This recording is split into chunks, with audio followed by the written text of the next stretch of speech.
Selamat Waalaikumsalam warahmatullahi wabarakatuh. selamat pagi. Salam sejahtera bagi kita semua. Atas nama panitia, teman-teman dari Center for Indonesia Reform dan juga Gerak Indonesia, saya Subhan Akbar mengucapkan terima kasih kepada Bapak-bapak, teman-teman semua yang berkenan meluangkan waktu pada pagi hari ini untuk mengikuti diskusi terkait dengan tema tentang profesionalitas media di pusaran kampanye. Mau dibawa kemana demokrasi era digital? Gitu. Yang sama-sama kita hormati pendiri Center for Indonesia Reform Pak Sabto Waluyo yang terus menyemangati kita selaku pengurus untuk melaksanakan berbagai kegiatan, salah satunya yaitu diskusi rutin baik secara online maupun secara offline terkait dengan isu-isu aktual. Juga yang kami hormati Ketua Center for Indonesia Reform yaitu Pak Hidayatul Rahman yang saat ini posisi sedang ada di Malang untuk satu keperluan. Yang sama-sama kita banggakan, Ketua Jaringan Media Cyber Indonesia, Bapak Teguh Santosa, dengan kesibukan yang luar biasa, Alhamdulillah masih berkenan untuk menyediakan waktu kepada kita untuk sama-sama berdiskusi atau setidaknya berbagi informasi. Karena beliau ini sering berhubungan dengan banyak pihak penting, barangkali ada hal-hal yang menarik untuk di-share kepada kita semua. Tak lupa kita ucapkan terima kasih juga Pak Ignatius Haryanto Juwanto. Hari ini lebih sering atau minta lebih sering dipanggil dengan Pak Hari yang mewakili dari LSM Jaga Pemilu. Nanti kaitannya apa dengan media kita, bagaimana netralitas dan profesionalitas media berpengaruh terhadap kualitas pemilu kita yang akan kita selenggarakan di 2024 nanti. Yang baru saja hadir di sini juga yang sama-sama kita hormati Pak Hannibal Wijayanta. Nah ini beliau manajer in-depth reporting dari TV One. Kalau di media sosialnya lumayan sering memberikan ulasan-ulasan menarik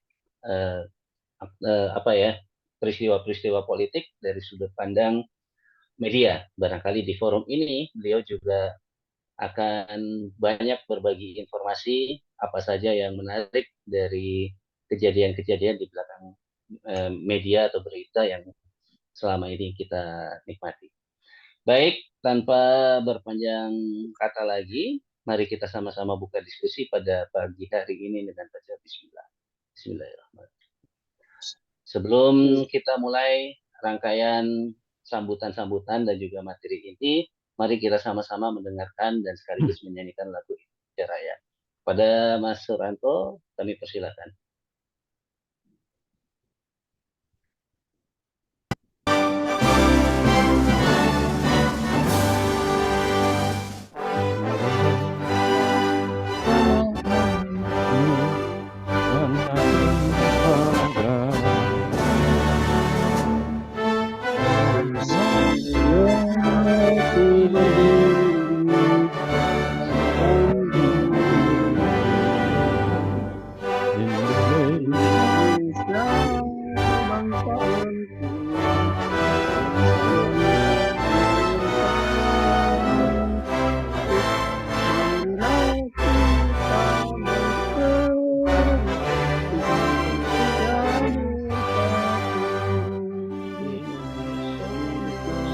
Tanahku hiduplah begitu, bangsaku rakyatku semuanya. Bangunlah jiwa, bangunlah badannya untuk Indonesia Raya.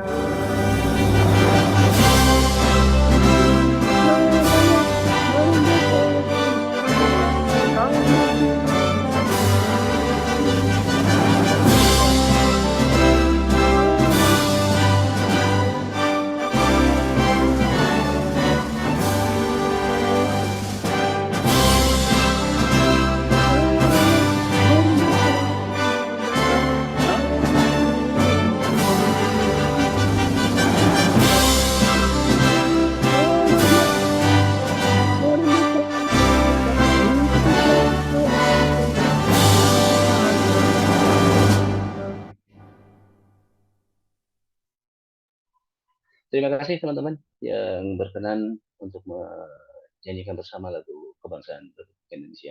Baik, acara selanjutnya kita akan simak sambutan yang akan disampaikan oleh Ketua Center for Indonesia Reform, yaitu Pak Dr. Hidayatul Rahman. Pada beliau kami persilakan. Terima kasih Mas Subhan. Selamat pagi para narasumber yang sudah hadir di ruangan Zoom ini. Mas Teguh Santosa, ada juga Mas Hannibal Wijayanta, kemudian ada Pak Ignatius Haryanto tadi sudah bergabung juga, dan para peserta yang sudah bergabung dari berbagai daerah di Indonesia. Saya perhatikan ini dan sangat beragam peserta yang hadir. Mudah-mudahan ini bagian dari antusiasme kita untuk menjaga demokrasi sehingga berjalan sesuai dengan daulat rakyat di era digital atau di era internet. Saya tidak terlalu panjang barangkali menyampaikan laporan ini. Pertama-tama adalah apresiasi yang setinggi-tingginya buat para narasumber yang berkenan bergabung, membagikan ilmu, pengetahuan, dan wawasannya bagi para peserta dan kita semua. Dan terima kasih pula kepada kawan-kawan peserta yang hadir. Mohon maaf jika ada yang kurang berkenan selama penyelenggaraan acara ini. Saya hanya ingin mengutip satu buku yang ditulis oleh Jamie Berlitz ya, yang mungkin juga sudah pernah dibaca oleh teman-teman SIR maupun para narasumber, bahwa internet menjadi tantangan tersendiri bagi demokrasi di Amerika yang tingkat pendidikan masyarakatnya juga sudah sangat tinggi. Nah, di Indonesia menurut saya tantangan demokrasinya di era internet ini akan lebih tinggi karena tingkat pendidikan warganya lebih rendah. Dari data BPS itu kira-kira warga negara Indonesia rata-rata adalah kelas 1 atau kelas 2 SMP gitu. Lama belajarnya sekitar 7 sampai 8 tahun. Bahkan daerah-daerah tertentu itu sangat di bawah itu, bahkan ada yang hanya sekedar 5 tahun atau tidak lulus SD. Nah, pada saat yang sama desakan media sosial di era digital ini sudah sangat masif gitu, menjangkau mereka yang juga tidak well educated gitu, tapi mereka well informed lewat media sosial. Inilah tantangan tersendiri bagi demokrasi kita, karena demokrasi itu juga salah satu syarat katanya meniscayakan supaya masyarakat sipil atau warga negara ini juga tercerahkan secara pendidikan, sehingga mereka tidak mudah diombang-ambingkan oleh kepentingan para pemilik modal, kepentingan para pembuat berita, maupun para kepentingan para selegram sekarang ya, yang kita kenal dengan influencer maupun buzzer.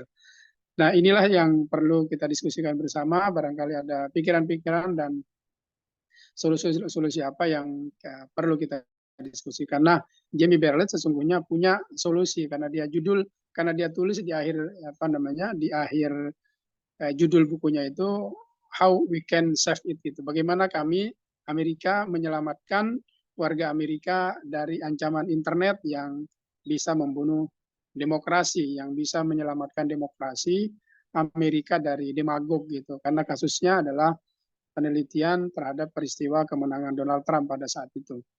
Itu mungkin yang bisa saya sampaikan, Mas Subhan. Terima kasih sekali lagi kepada para pembicara dan para peserta. Mudah-mudahan ini bagian dari upaya kita untuk menjaga demokrasi kita supaya rakyat bisa semakin lebih berdaulat dengan adanya media sosial ini. Tidak mudah diarahkan oleh para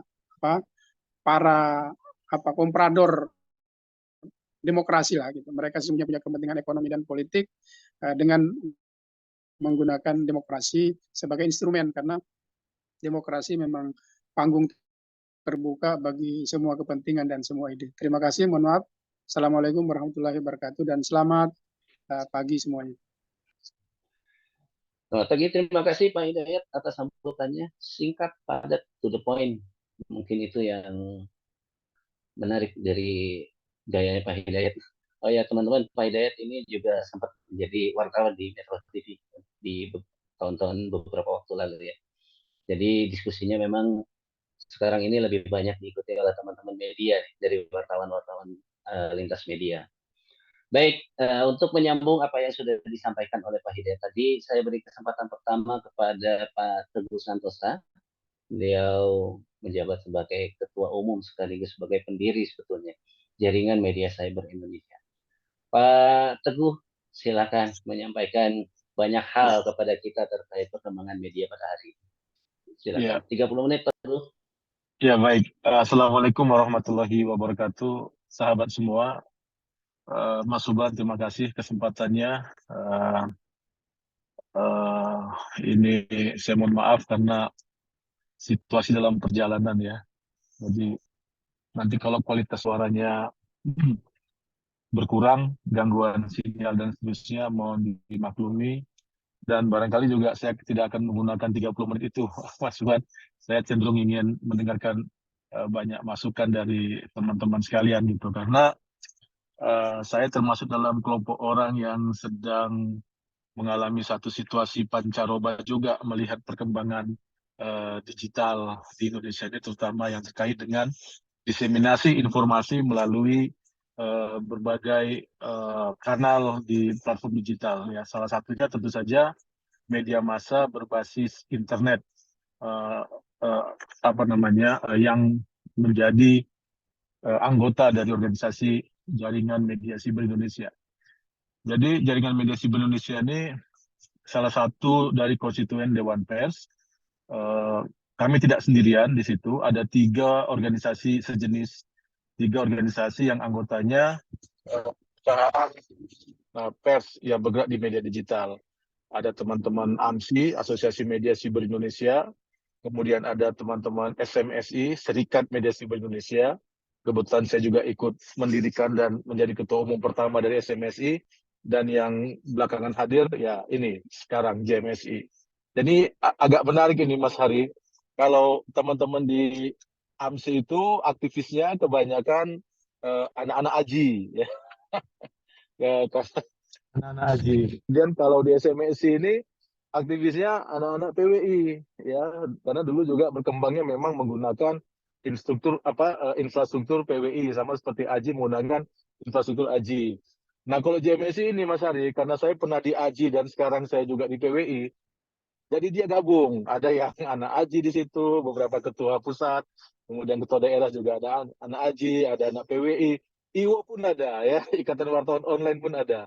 Organisasi profesi yang belum menjadi anggota dari Dewan Pers gitu ya. Dan kemarin saya juga hadir dalam satu deklarasi pendirian IKJ, Ikatan Jurnalis Indonesia.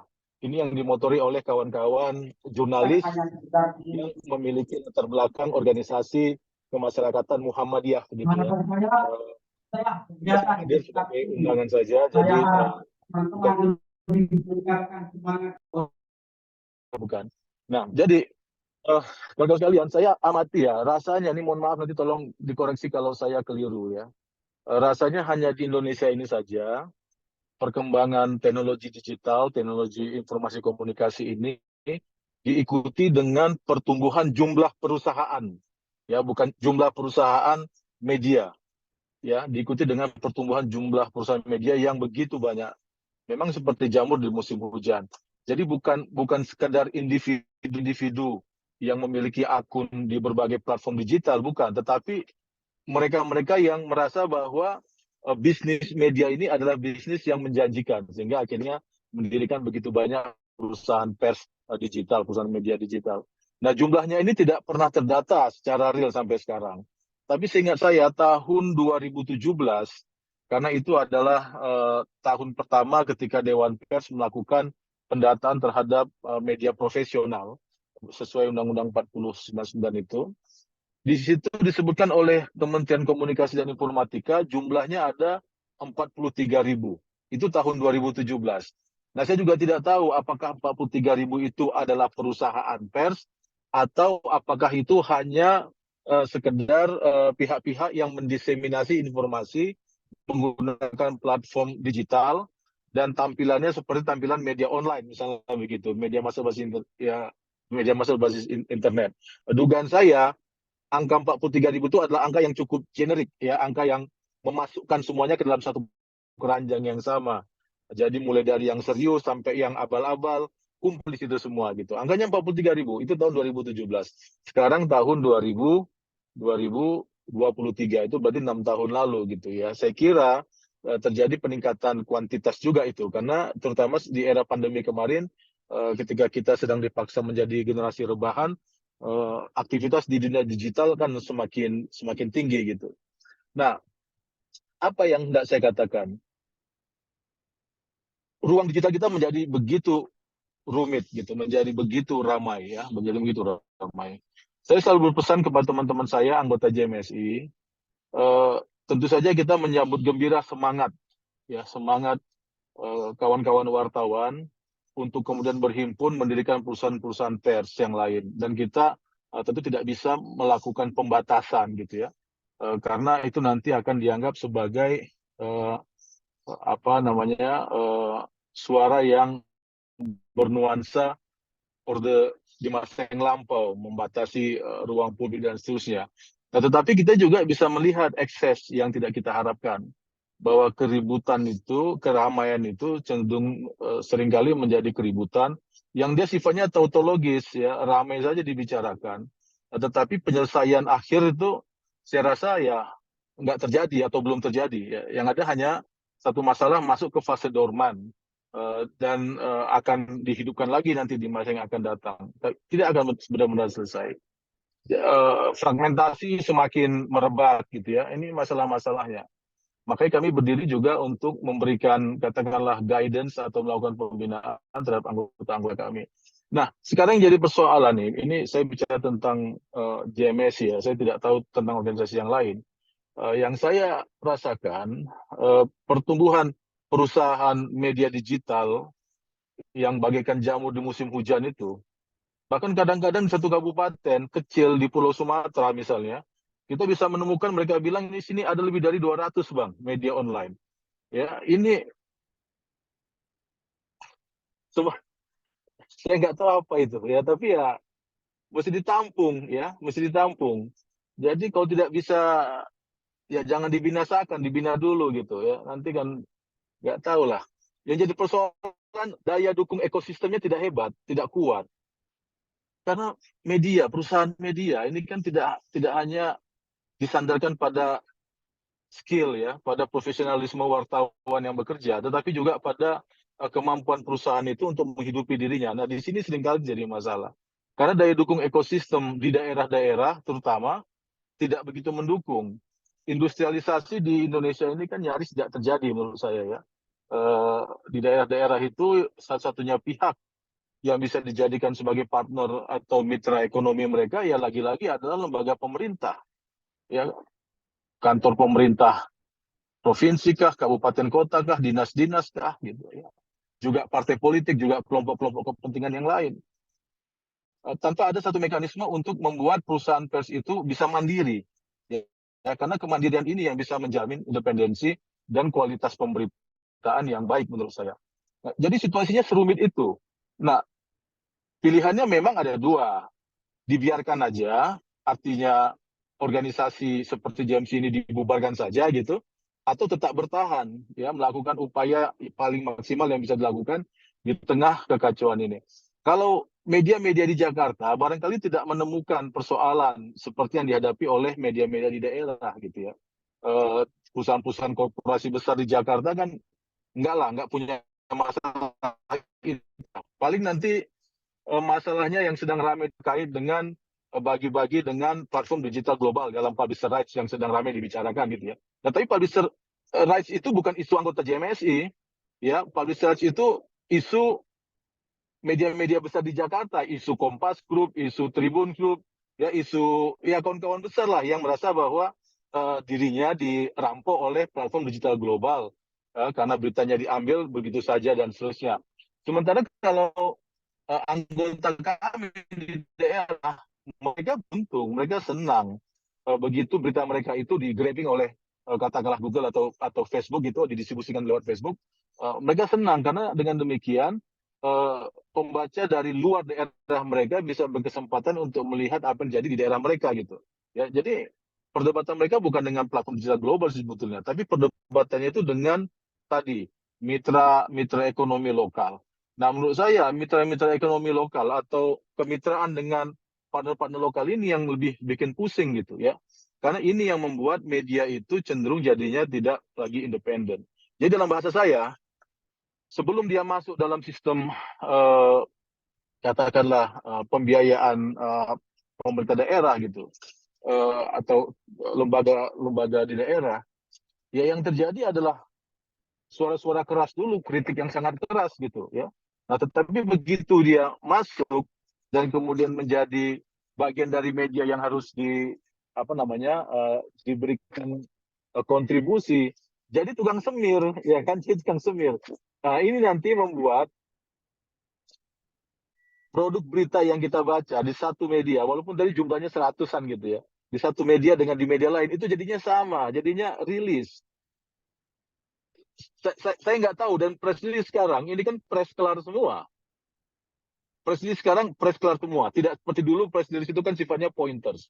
Dan wartawan, editor, ketika dia menerima rilis dalam bentuk pointers, otaknya masih didorong untuk bekerja, untuk menggabungkan poin demi poin, untuk memilihkan angle dari berbagai angle yang mungkin ada. Tapi ketika bentuknya sudah press kelar, dan kemudian ada alasan kita dikejar waktu, maka beritanya A sampai Z semua sama ini. Ya, semua sama. Jadi saya tidak mengerti apakah ini harus ditolerir gitu ya, atau kalau ditolerir seberapa besar toleransinya. Pernah ada dialog di kalangan konstituen Dewan Pers misalnya untuk membatasi jumlah berita rilis berbanding jumlah berita sendiri ya. Ada angka misalnya 60-40. Ya, saya sih menawarkan 75-25%. Artinya kalau misalnya satu media bekerja sama dengan satu lembaga dan karenanya dia menerima berita rilis jumlahnya 5, maka itu dianggap 25%. Nah, berarti yang 75% lagi itu adalah berita-berita yang memang dikelola oleh wartawannya, yang dicari sendiri, diolah, kemudian dilakukan editing sampai disesuaikan sendiri. Nah, tapi untuk sampai melakukan itu, situasi media di daerah kan juga berbeda-beda. Ada yang jumlah wartawannya 10, ada yang jumlah wartawannya banyak gitu ya. Ada yang kita nggak tahu juga berapa jumlah wartawannya gitu. Jadi ini semua yang sekarang menjadi mesin yang bekerja di balik layar, yang menghadirkan informasi, terutama informasi terkait dengan demokrasi di era digital. Nah, kita melihat ya, kalau publik itu kan melihat hal-hal yang di atas meja, hal-hal yang sifatnya superficial, di atas permukaan, dan dia artifisial, dibuat sebetulnya. Nah, tapi yang sedang saya ajak kita sekarang berdiskusi adalah tentang apa yang menghadirkan hal-hal yang superficial dan artifisial itu. Jadi engine-nya. Nah, yang saya bicarakan ini adalah engine dari sisi perusahaan media online di daerah ya. Tentu ada engine yang lain. Ada engine platform media sosial. Itu engine yang lain. Ada juga engine perusahaan media korporasi besar, itu kan engine yang lain juga. Nah, mereka juga memiliki karakter, memiliki tradisi, sehingga mereka bisa menghadirkan informasi yang dibaca oleh publik. Jadi publik sedang melihat, katakanlah meja, yang di atasnya banyak pilihan-pilihan, dan pilihan-pilihan ini dihasilkan oleh masing-masing engine tadi ini. Nah, saya sedang berbicara tentang engine-nya, ya, tentang apa yang sedang tentang bagaimana sesuatu ini bisa kita saksikan. Dan saya hari ini harus mengatakan bahwa saya tidak begitu puas, tapi tidak begitu pesimis. Justru saya optimis. Nah, optimisme ini kan hanya bisa terjawab dengan tadi berserikat, dengan organisasi, teman-teman diajak berkumpul. Waktunya bisa panjang, waktunya bisa pendek, kita lihat nanti. Nah, yang berikutnya, saya juga merasa engine yang bekerja seperti tadi, kemudian menghasilkan informasi seperti tadi, dia ketemu dengan masyarakat pembaca yang khas di era digital ini ya. Ada yang bilang mungkin post-truth istilahnya, di mana keyakinan menjadi sesuatu yang didahulukan daripada apakah sesuatu itu memang benar-benar ada atau tidak. Itu post-truth. Ada juga yang mengatakan ini perbandingan antara minat baca dengan daya baca. Kalau minat baca, katanya orang Indonesia ini minat bacanya tinggi sekali. Minat bacanya tinggi sekali kita ini. Apa saja dibaca. 100 orang dibaca. Ya. Apa saja dibaca. Semua dibaca gitu ya. tapi daya baca yang kurang. Nah, perbedaannya adalah daya baca ini terkait dengan kemampuan dan kemauan untuk memahami satu persoalan secara komprehensif. Artinya apa? Butuh waktu yang lebih panjang daripada sekedar membaca status. Apalagi statusnya yang singkat-singkat ya. Apalagi yang cuma sekedar emoticon. Nah, jadi tadi engine yang bekerja menghasilkan informasi yang seperti itu, ini bertemu dengan masyarakat yang minat bacanya tinggi, tetapi daya bacanya karena satu dan lain hal tidak banyak. Nah, maka outputnya nanti ya itulah yang barangkali orang sekarang katakan post-truth ya. Jadi kalau sudah tiba pada zona nyamannya ya sudah dia puas di situ saja gitu. Yang yakin semakin yakin, yang tidak yakin semakin tidak yakin gitu ya. Gitu. Saya kira untuk pemantik itu dulu Mas Subhan, saya hendak mendengarkan dari sahabat-sahabat yang lain. Terima kasih. Terima kasih Pak Teguh. Sangat menarik tadi uraian tentang ekosistem media kita pada hari ini. Ternyata persoalannya banyak, rumit, yang ujung-ujungnya bisa mempengaruhi terhadap independensi media itu sendiri. Dilanjutkan dengan ulasan yang akan disampaikan oleh Pak Hannibal Wijayanta. Nah, ini kalau dari tulisan-tulisan beliau di medsos nih, lebih banyak mengaitkan persoalan media dengan situasi politik kita. Barangkali kita pengen dengar, apakah hari ini akan diulas juga apa-apa yang sudah sempat disampaikan di beberapa postingannya. Mas Hannibal, monggo, silakan 30 menit di awal. Belum di on speakernya Mas Hannibal. Saya share PowerPoint yang saya buat ya. Biar monggo.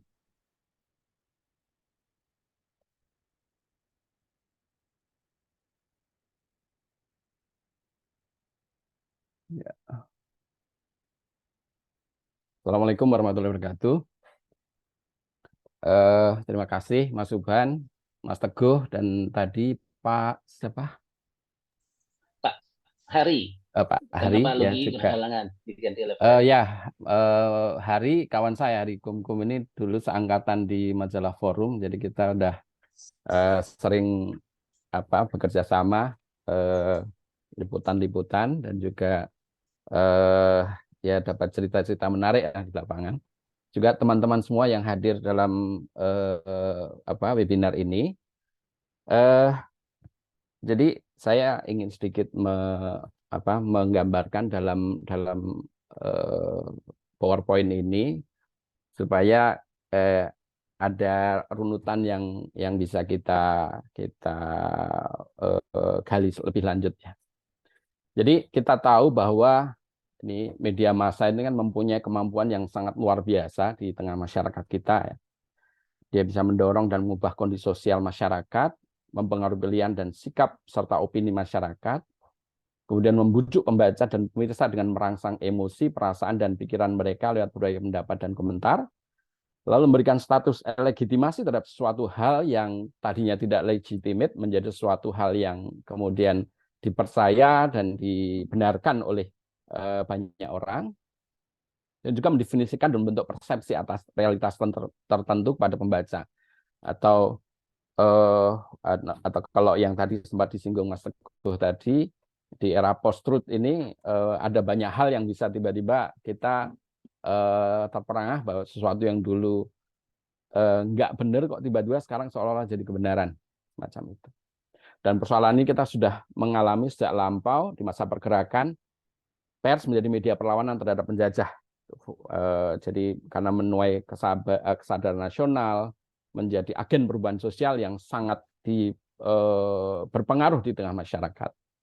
Kemudian di masa kemerdekaan, karena partai-partai politik baru tumbuh, masing-masing punya media sendiri, masing-masing punya pengaruh pada konstituen mereka, sehingga kemudian media massa menjadi pengarah opini dan pembentuk persepsi massa sebagaimana dikehendaki partai. Di masa lampau kita tentu Mas Hari ini jagonya dulu bagaimana Indonesia Raya, perannya Bang Mukhtar Lubis begitu luar biasa membentuk opini masyarakat, sehingga akhirnya karena Bung Karno nggak tahan ya akhirnya dibredel gitu kan.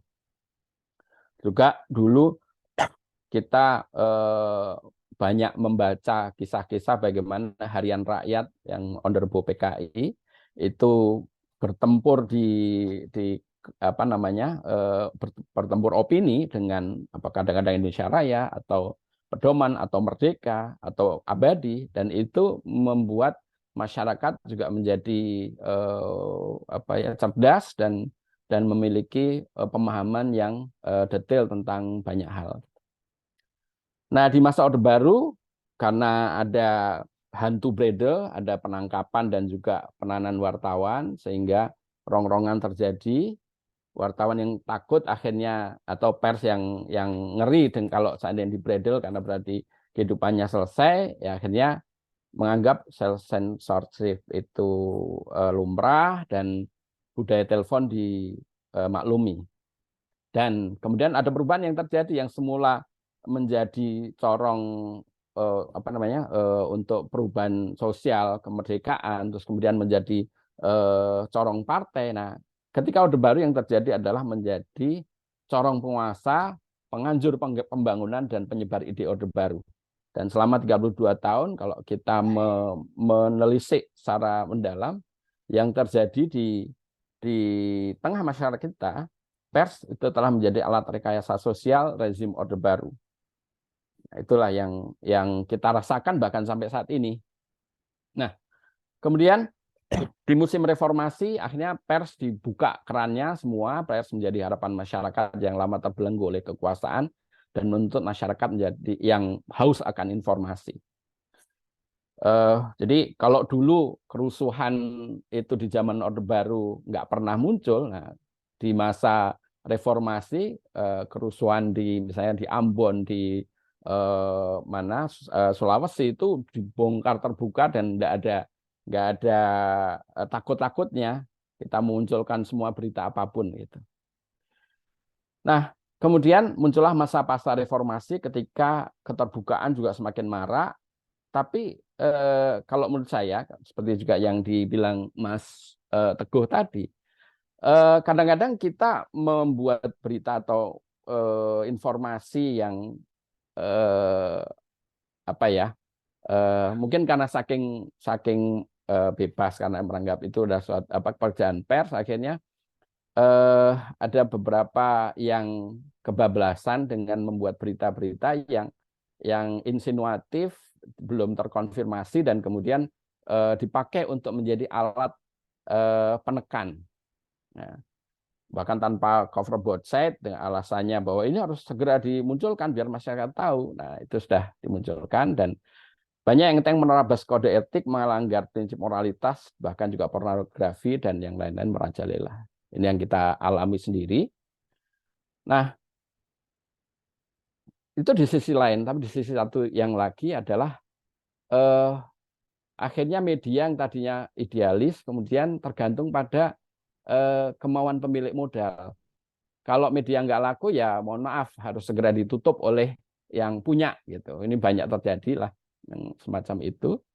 Kemudian kita juga sering jadi terjebak perang opini para pejabat, pemangku kepentingan dan kelompok penekan yang bebas berkoar sementara pers tak mampu memfilter pendapat mereka. Jadi kita lihat begitu banyaknya pers yang hanya menjadi apa ya kalau kita istilahnya di forum dulu jadi penampung ludah narasumber gitu ya Mas Ari ya.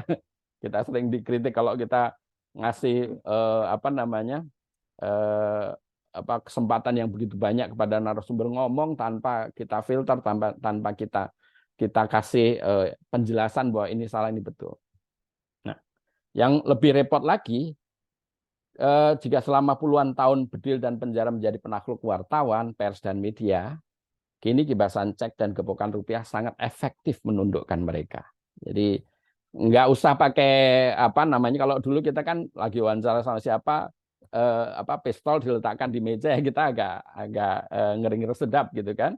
Nah, sekarang bukan lagi pistol, cukup ini satu lembar cek, inilah kita kan mau berkawan, nah, ya gitu kan. Kita mau berkawan, cukuplah kita nggak usah terlalu serius. Silahkan dibagi teman-teman. Oh, itu banyak terjadi seperti itu. Jadi banyak dialami kawan-kawan kita. Nah, sebenarnya apa sih yang terjadi dengan perubahan yang dari media perjuangan, jadi alat untuk kemerdekaan, memperjuangkan ideologi, kemudian sekarang berubah menjadi sekedar ya ternyata profesi wartawan sangat asik untuk dapat duit gitu misalnya, dapat apa namanya iklan yang gede gitu kan.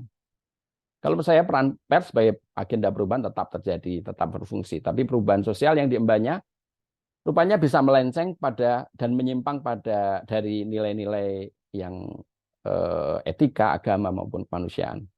Apalagi kemudian dengan enteng paham-paham aneh bertebaran dengan memakai media sebagai alat penyebarnya. Dan repotnya adalah kadang-kadang menggandeng tangan pemilik modal, penguasa dan sebagainya untuk memperjuangkan apa yang mereka bawa dan tidak lagi berpihak pada kebenaran sejati. Pers menjadi sekedar tukang fotokopi, tukang gong, pemberi stempel, penyaluran ludah narasumber tanpa pernah mengkaji, menelaah dan menyaring informasi secara benar. Itu yang kegelisahan kita juga, Mas Teguh. Kegelisahan saya, kegelisahan kawan-kawan media yang mencoba untuk tetap di jalur profesional. Nah, belum lagi tadi juga sempat disinggung tentang tantangan media sosial. Ini kan perkembangan teknologi, semua orang bisa menyebarkan informasi, tapi juga bisa membentuk kebenaran semu. Jadi apa yang beredar di media sosial, apakah Twitter, TikTok, atau apa segala macam, atau di segala platform bisa dibuat, dan media sosial menjadi alat perubahan sosial baru. Ini bisa benar, bisa positif, tapi bisa juga melenceng dari nilai-nilai kemanusiaan, etika, dan agama. Karena membentuk postur tadi. Nah, repotnya media massa yang semakin tidak profesional akhirnya akan terkalahkan oleh media sosial yang begitu cepat menyebarkan informasi yang tidak benar atau menyebarkan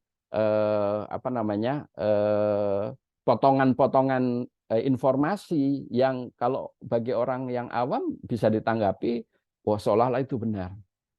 Nah, ini juga terjadi pada nggak hanya media cetak, media online, tapi juga televisi.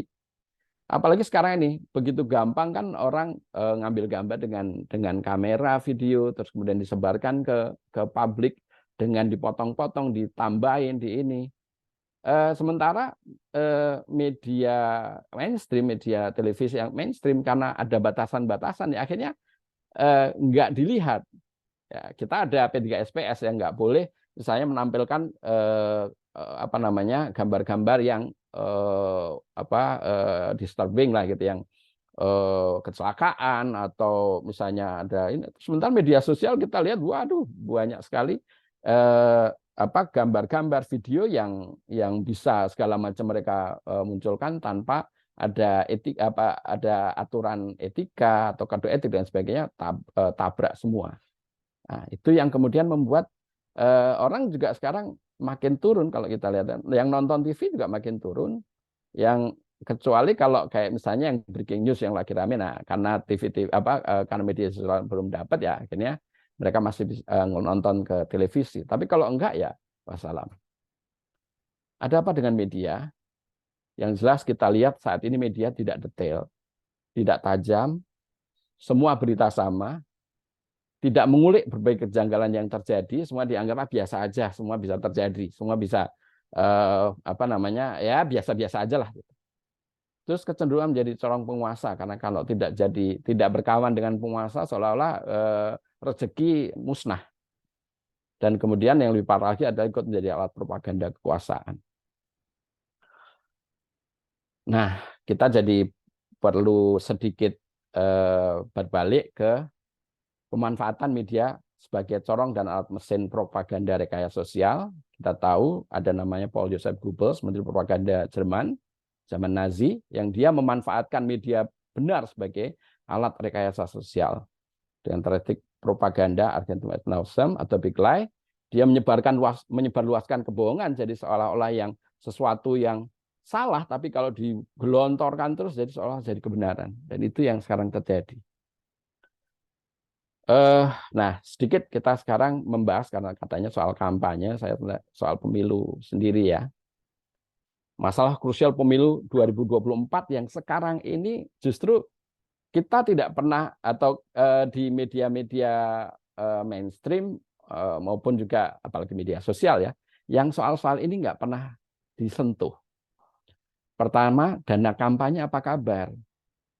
Ini sudah mulai kampanye, tapi dana kampanye yang dulu ada aturannya bla bla bla segala macam, dulu zaman di forum saya sama Mas Haryanto juga pernah bongkar. Kemudian ketika di Tempo juga saya pernah bongkar soal dana kampanye yang alamatnya palsu dan sebagainya. Tapi sekarang diumumkan pun tidak. Kemudian DPT apa kabar? Daftar pemilih tetap sebenarnya berapa sih DPT kita ini? Terus gimana kemarin kan katanya ada yang walaupun itu yang muncul di media sosial itu kan banyak itu data video tahun 2019 ketika diungkapkan tentang adanya DPT double atau KK yang sampai berapa ribu orang. Itu kan video lama, tapi dimunculkan lagi.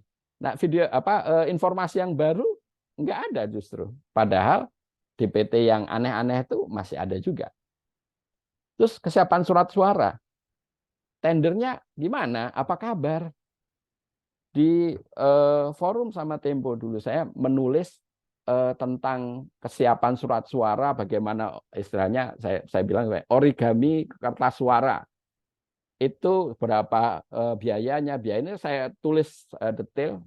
Tapi sekarang tidak ada yang menulis khusus tentang surat suaranya sendiri, tendernya seperti apa.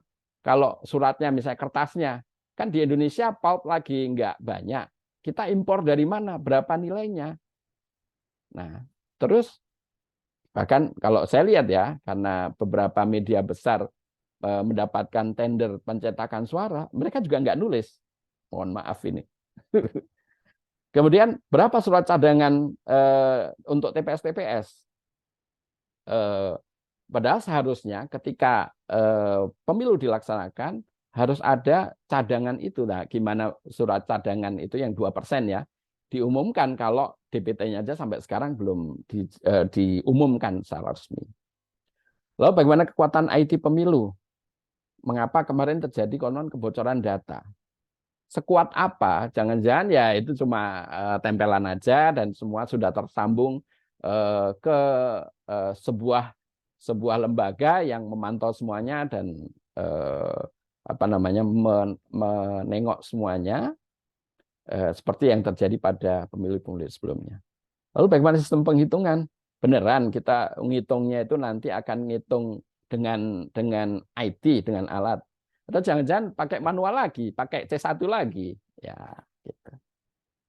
Lalu bagaimana konflik horizontal yang kemungkinan akan terjadi, walaupun sekarang mungkin tidak sedahsyat di 2014-2019 ya. Sekarang ini kalau saya lihat kan yang buzzer-buzzer yang orang-orang yang berpihak menjadi pendukung A, B sekarang udah nggak terlalu dahsyat lagi. Soal misalnya kalau dulu ada cebong kampret, sekarang udah nggak ada lagi, ya oke lah, bagus juga. Tapi bukan berarti tidak akan ada masalah. 14 Februari adalah puncak hajatan politik. Di situ potensi kerawanan patut diantisipasi dengan baik, pencoblosan, rekapitulasi, kemudian penghitungan. Nah, ini wartawan nih harus ikut melototin bagaimana pengamanan C1, terus dari kotak suara ke kelurahan, ke PPS, kemudian ke tingkat kabupaten sampai ke Jakarta. Bagaimana IT pemilu, bagaimana kotak suara yang kembali cuma pakai kardus lagi, bagaimana potensi kecurangannya, kemudian bagaimana penghitungan suara calon presiden, bagaimana penghitungan kursi untuk calon legislatif, karena bisa berbeda ya hasilnya. Kemudian tentang kemungkinan partai Gurem yang tiba-tiba masuk ke Senayan, kok bisa?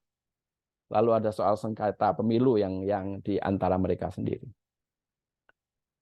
Jadi setelah itu juga pelanggaran dan konflik di situ ya, soal pemetaan potensi pelanggaran ini sampai sekarang juga kayaknya sih kalau dulu kan aparat selalu ada begini ada konferensi pers segala macam. Sekarang rasanya sih adem-adem saja, seolah-olah nggak ada apa-apa. Netralitas pemilu dan penyelenggara pemilu juga kita juga perlu pertanyakan atau kita perlu pantau dengan baik, karena kan beberapa pihak sudah sempat menjelaskan, ngomong ke publik, seperti mantan Panglima TNI Pak Andika Perkasa dan sebagainya soal netralitas, dan kemudian ada perintah-perintah untuk memenangkan atau untuk ya membuat pemilu sedemikian rupa lah seperti yang terjadi pada pemilu-pemilu sebelumnya. Soal transparansi anggaran yang katanya ada yang bilang anggaran disiapkan hanya untuk 1 kali putaran, tapi kemudian ada yang bilang enggak, sekarang udah disiapkan sampai 2 putaran. Walau alam, masih belum tahu. Soal sengketa pemilu juga wajib kita pantau terus. Jangan-jangan sampai terjadi kayak waktu 2019 yang sampai ke MK segala macam, sampai terjadi bentrokan dan sebagainya. Selain itu juga saling klaim antar partai. Jangan lupa soal ekses lain ini, kematian petugas pemilu. Di pemilu 2019 lalu, catatan paling banyak tentang korban kematian di petugas pemilu ini kami yang buat di TV One, karena saya merintahkan teman-teman semua untuk data semua dari sipil, militer maupun polisi, dan temuannya banyak yang menarik, termasuk gejala-gejala sakitnya apa, penyebab kematiannya apa, sebenarnya cukup menarik. Tapi ya waktu itu terbatas sampai ke laporan seperti itu, data dan sebagainya. Nah, untuk yang selanjutnya dibantu oleh pihak kesehatan. Nah, tapi balik lagi kita kembali ke jargon. Katanya pers itu adalah democration watchdog. Masih bisa nggak kita jadi anjing penjaga demokrasi? Atau katanya jadi fourth estate, pilar keempat negara. Atau tadi the agent of social change, bahkan the servant of the truth. Masih bisakah pers melakukan tugas-tugas ini dalam masa pemilihan umum saat ini? Kita juga masih menunggu apakah dari kita masih bisa membuat laporan-laporan, membuat karya-karya jurnalistik yang bagus untuk sama-sama mengawal pemilihan umum dengan baik. Tentunya dengan predikat lain, segala macam itu tadi, wartawan dan media harus mengambil posisi netral, setia pada profesi yang mewajibkan dia tidak berpihak pada siapapun dan setia pada pilihan hidup untuk menjadi pengawal kebenaran. Kayaknya bombastis, tapi ya itulah yang kita harapkan sebenarnya. Lalu ada juga kata Napoleon Bonaparte, a journalist is a grumbler, a censorer, a giver of advice, a regent of sovereign, a tutor of nation. Mungkin juga sangat muluk, tapi kita berharap sih demikian. Seorang wartawan adalah penggerutu, tukang gerutu, tukang ngeyel gitu, tukang kritik, pemberi saran, pemilik kedaulatan, dan banyak yang juga yang wartawan yang jadi guru bangsa. Demikian Mas Subhan dan kawan-kawan semua dari saya. Terima kasih sebelumnya. Assalamualaikum warahmatullahi wabarakatuh. Waalaikumsalam warahmatullahi wabarakatuh. Lengkap Mas Hannibal tadi menjawab tentang idealisme tentang pers dan juga dikaitkan dengan realita saat ini. Kita coba dengarkan pelengkap dari diskusi pada hari ini sebelum kita masuk ke sesi tanya jawab yang boleh diikuti oleh semua peserta. Saya persilakan ke Mas Hari untuk melengkapi dan menambahkan apa yang sudah disampaikan oleh Pak Teguh Santosa dan Mas Hannibal Wijayanta. Monggo Mas Hari. Ya, terima kasih Mas Subhan.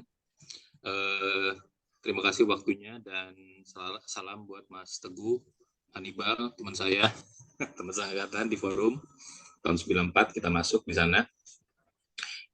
Oke.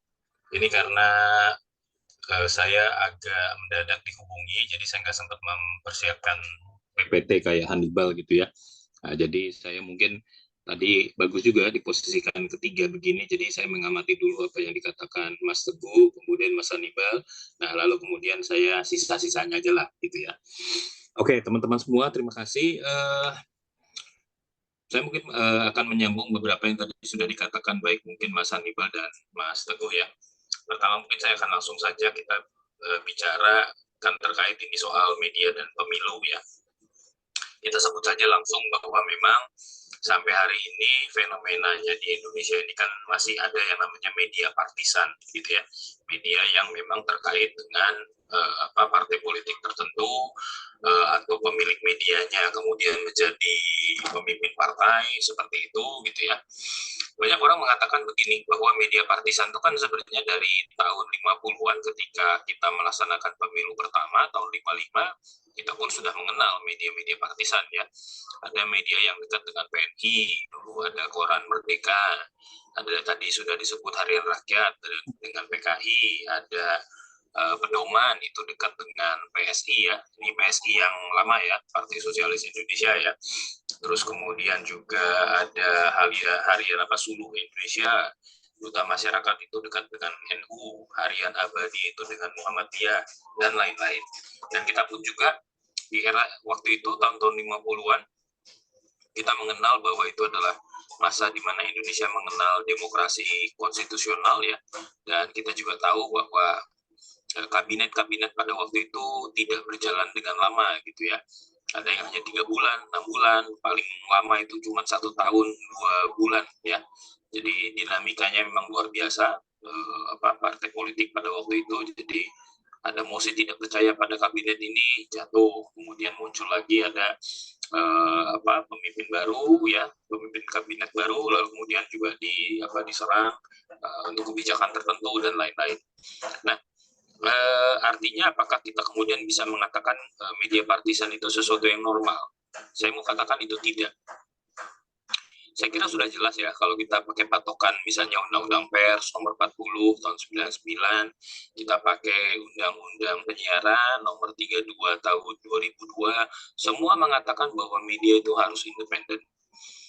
Walaupun memang independennya ini tidak dijabarkan secara lebih detail seperti itu, tetapi kita juga punya kan kode etik jurnalistik yang juga menyebutkan wartawan Indonesia itu harus independen dan lain-lain seperti itu. Bahkan penjelasan di kode etik ini juga mengatakan bahwa ya wartawan harusnya menghindari atau bisa menolak intervensi yang dilakukan oleh pemilik media gitu ya. Memang itu di atas kertasnya semacam itu gitu ya. Tapi kita juga tahu bahwa media-media ini ya kemudian memang tunduk dengan keinginan pemiliknya gitu ya. Yang saya nggak usah harus sebut nama medianya, tetapi teman-teman nanti bisa menebak sendiri. Ada sebuah media yang 10 tahun lalu kebetulan berafiliasi dengan sebuah partai politik tertentu. Saya kasih hint-nya, ini aja warnanya aja. Warnanya waktu itu adalah orange ya. Warnanya orange. Nah, lalu kemudian pemilik media ini karena kebetulan dekat dengan partai politik itu, terus kemudian kemana-mana kampanye dan semua headline-headline terkait dengan pemberitaan dari masa kampanye itu semuanya terkait dengan partai tersebut, partai orange tadi gitu ya. Tapi ternyata dalam pemilihan caleg pada waktu itu 10 tahun lalu jeblok nih. Wah, tidak sesuai dengan harapan gitu ya. Waduh, pemiliknya pun juga pusing nih. Pecah kongsi dengan si ketua partai politik tersebut, partai politik yang orange tadi, dan kemudian akhirnya dia berbelok ke kubu yang lain, begitu ya. Nah, ke kubu yang lain itu yang lalu kemudian akhirnya mereka tunjukkan dari liputan-liputan di medianya seperti itu. Tapi pada hari ini kalau kita kenal pemilik media yang sama itu ada di kubu yang seberangnya, gitu ya. Nah, itu yang saya bayangkan misalnya teman-teman yang bekerja di media tersebut, itu bagaimana ya framework-nya ya. Tadinya, oh yuk kita mengkritik si A, gini. Tapi terus kemudian ada yang suruh sebentar, stop. Kita tidak lagi mengkritik A, kita ngekritiknya si B. Kita puji-puji si A. Waduh, kalau kayak begini caranya kan memang pasti repot. Kita memang punya sejarah panjang ya terkait dengan media partisan, tapi seingat saya media partisan di Indonesia ini memang tidak bisa bertahan cukup lama ya. Kita coba cek deh di masa Orde Baru itu mungkin siapa sih yang nggak kenal yang namanya Suara Karya. Suara Karya yang harus dilanggan semua PNS ya. Semua kantor-kantor pemerintah itu pasti akan ada lah koran Suara Karya gitu ya, dan lain-lain seperti itu. Ya saya juga nggak mau menafikan bahwa saya pernah juga lah lagi belajar nulis juga lah ke Suara Karya gitu kan, sebagai anak yang masih culun gitu kan, belajar nulis, akhirnya cobalah ngirim tulisan ke sana. Tapi hari ini siapa yang masih dengar atau mungkin masih tahu ada Suara Karya? Sudah tidak ada. Karena begitu redupnya kekuasaan Golkar, kekuasaan dominan Golkar di masa Orde Baru, redup pula kemudian pamor dari koran Suara Karya ini, begitu ya. Walaupun bekas bos kita itu juga dulu orang Suara Karya ya, Hannibal ya, KI ya, Karni Ilyas ya. Karni Ilyas dulu memulai karir wartawannya di koran Suara Karya juga sebelum ke Tempo. Nah, setelah itu coba kita lihat yang lain lagi. Kita masih mungkin beberapa dari teman-teman mungkin masih kenal atau mungkin ada yang pernah bergabung dengan koran Jurnal Nasional. Kita tahu siapa itu ya. Dan itu muncul di masa pemerintahan SBY ya. Tapi berapa lama Jurnas bertahan? Ya begitu Pak SBY melorot ya, tidak kehilangan popularitas, tidak terpilih lagi, ya hilang juga koran ini begitu ya. Jadi saya pun menduga misalnya ketika salah satu koran milik seorang pemilik partai pada saat ini yang kemudian akhirnya tutup, itu juga karena saya kira karena popularitasnya makin merosot ya. Saya kira kita tidak boleh lupa memperhitungkan bahwa masyarakat kita itu makin cerdas dan juga makin paham juga. Mereka nggak bisa terima begitu saja konten-konten dari media-media yang partisan ini. Mereka pun sudah cukup sadar ya. Ya kita tahulah ada partai yang di luar masa kampanye ya, 1 tahun 2 tahun sebelum masa kampanye aja sudah mendeklarasikan atau sudah mengumumkan terus-menerus mars partainya gitu kan, sampai anak-anak kecil aja hafal gitu kan. Saya nggak usah sebut namanya ya, pasti udah pada tahu lah ya. Kemudian kita lihat juga dalam siaran-siaran berita dari media-media mereka, pasti aja lah ada berita 1-2 berita terkait dengan pembukaan cabang lah atau apalah kegiatan-kegiatan UMKM dan lain-lain. Semua itu terkait dengan partai tersebut. Sekarang masalahnya apakah publik itu kemudian semuanya adalah konstituen dari partai tersebut ya. Artinya apa? Bahwa saya kira tidak sepenuhnya apa yang disampaikan lewat media-media tersebut untuk memberikan preferensi kepada salah satu partai tertentu tidak langsung disambut begitu saja oleh masyarakat. Masyarakat saya kira semakin cerdas untuk memilih pemimpin dan dia akan melihat track record dari orang tersebut, kejujurannya, apakah kemudian juga dia berbisnis dengan baik, bagaimana cara dia mengelola perusahaan dan lain-lain seperti itu. Saya kira hal-hal semacam itu menjadi pertimbangan besar ya oleh publik seperti itu. Jadi saya kira popularitas media partisan juga saya kira akan ada waktunya juga, tidak akan selalu dominan seperti itu ya. Nah, kemudian kita sekarang geser. Lalu kemudian apa sih harus yang dilakukan oleh media dalam konteks pemilu pada saat sekarang? Saya kira kalau kita bicara secara normatif gitu ya, media itu kan tugasnya adalah memberikan informasi kepada publik ya. Jadi misalnya pada hari ini kita bicara tentang 3 pasangan calon ya, 3 pasangan calon presiden. Ya, tugas media adalah memberikan informasi seluas-luasnya terkait dengan 3 pasangan calon ini, baik calon presidennya, calon wakil presidennya dan lain-lain. Walaupun terus terang saya harus juga akui, saya harus juga kritik teman-teman media ini hanya fokus kepada urusan persaingan calon presiden.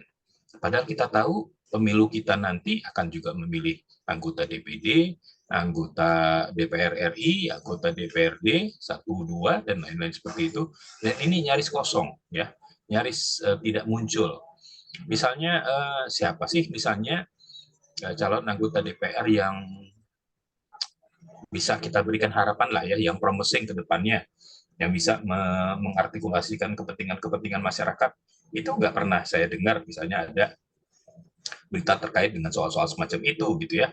Kita heavy terus ngomongin tentang presiden, calon presiden, bla bla bla dan lain-lain. Nah, sementara masyarakat pun juga kan butuh informasi yang lain ya. Calon-calon yang kira-kira cocok atau baik ya dari tempat mereka, dari dapil mereka dan lain-lain. Nah, itu kan juga perlu diinformasikan gitu ya. Hari ini misalnya saya sendiri juga baru mikir-mikir nih, ini di dapil saya ya di daerah pemilihan saya ini kira-kira yang bisa saya pilih yang mana ya? Nah, ini baru saya cari-cari nih informasinya. Saya coba buka-buka dari websitenya KPU dan lain-lain seperti itu gitu ya. Nah, jadi artinya masyarakat juga butuh informasi-informasi yang semacam itu gitu ya. Nah, apa gunanya informasi yang lengkap terkait dengan semua calon itu? Jadi kalau kita kembali lagi bicara tentang yang normatif, ya informasi yang lengkap tentang para calon inilah yang lalu kemudian akan menjadi pengetahuan buat publik sebelum pada saatnya mereka akan memilih. Jadi mereka punya pandangan yang cukup lengkap terkait dengan para calon ini. Nah, saya kira itulah yang harusnya dilakukan ya. Media lebih memberikan kesempatan kepada publik untuk mendapatkan informasi seluas-luasnya dan bukan hanya kepada bukan hanya kepada para calon presiden atau calon wakil presiden, tetapi juga caleg-caleg ya dan lain-lain, DPD dan lain-lain. Kita tahu juga mungkin DPD ke depan mungkin akan punya peran yang mungkin lebih signifikan ya, betul-betul mewakili kepentingan daerah seperti itu. Nah, siapa sih calon anggota DPD di tempat kita masing-masing seperti itu. Nah, hal semacam itu yang saya kira juga memang perlu disampaikan ya, perlu diberitakan kepada publik begitu. Nah, dengan informasi yang lengkap lalu kemudian masyarakat jadi bisa lebih punya punya informasi yang lengkap sebelum kemudian akhirnya mereka masuk ke TPS nantinya dan kemudian akan memilih gitu ya siapapun dari pilihan tersebut begitu. Nah itu jadi saya kira kalau kita kembali melihat bagaimana peran media dalam kondisi pemilu sekarang ini memang masih banyak hal yang harus dilakukan oleh media dan saya kira ini teman-teman yang ada dari berbagai daerah seperti itu juga mungkin juga bisa membantu untuk mengajak teman-teman media untuk lebih melakukan tugasnya, melakukan fungsinya, memberikan informasi yang lebih lengkap kepada masyarakat seperti itu karena banyak hal saya kira memang yang masih belum ditampilkan ya atau masih luput disampaikan oleh media. Mungkin itu dulu sebagai pengantar awal untuk obrolan aja, mungkin nanti dalam diskusi kita bisa lebih perdalam. Terima kasih masukan. Saya kembalikan waktunya. Terima kasih Mas Hari. Menarik banget ketika ini udah mulai masuk dikaitkan dengan masalah-masalah pemilu karena tadi peran-peran media kita ternyata kalau disimak lebih dalam lagi memang ada bagian-bagian tertentu yang luput diperhatikan oleh teman-teman wartawan terkait dengan pelaksanaan pemilu ke depan. Karena memang harus diakui bahwa sekarang ini porsi pemberitaan tentang Pilpres itu masih lebih banyak daripada porsi tentang Pileg maupun dengan pemilihan DPD. Akhirnya tadi seperti yang disampaikan oleh salah satu audiens kita, memang benar bahwa ada banyak informasi tentang anggota legislatif atau calon anggota legislatif kita yang belum tersampaikan kepada masyarakat. Ujung-ujungnya kan khawatirnya begitu, masyarakat jadi salah paham atau tidak tahu siapa yang akan dipilih di pemilu berikutnya. Baik teman-teman, 3 narasumber yang hebat ini sudah menyampaikan materi dan informasi kepada kita. Sudah tiba saatnya saya beri kesempatan kepada teman-teman untuk menanggapi atau bertanya atau apapun lah yang ada kaitannya dengan diskusi kita pada pagi hari ini. Silakan untuk di tahap awal mungkin 3 penanya dulu atau 3 penanggap saya beri kesempatan untuk menyampaikan pandangan-pandangannya. Silakan bagi yang ingin menanyakan atau menambahkan, silakan.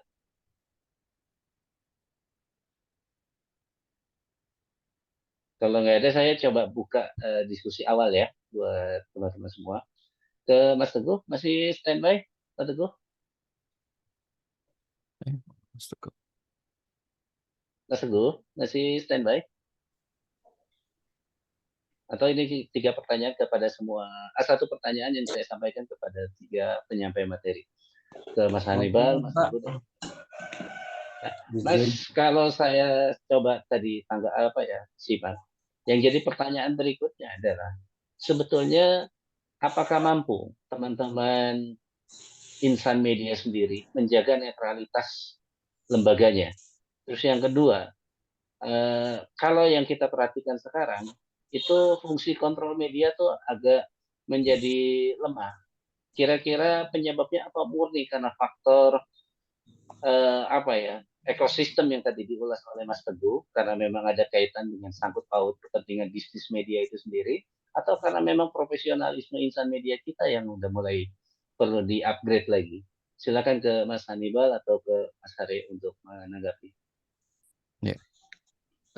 Kalau menurut saya ada memang 2 hal itu. Jadi ya, pertama ada kepentingan bisnis yang sekarang ini lebih mendominasi pekerjaan jurnalistik. Gitu. Media kan sudah jadi industri. Jadi kalau nggak ada model yang kayak dulu zaman kemerdekaan atau bahkan zaman kepartaian tadi. Dulu masih ada orang-orang yang kayak misalnya nih yang dulu mendirikan pemandangan ya. Haji One aduh kok lupa saya namanya jadi dia eksportir besar di Indonesia ya. Dia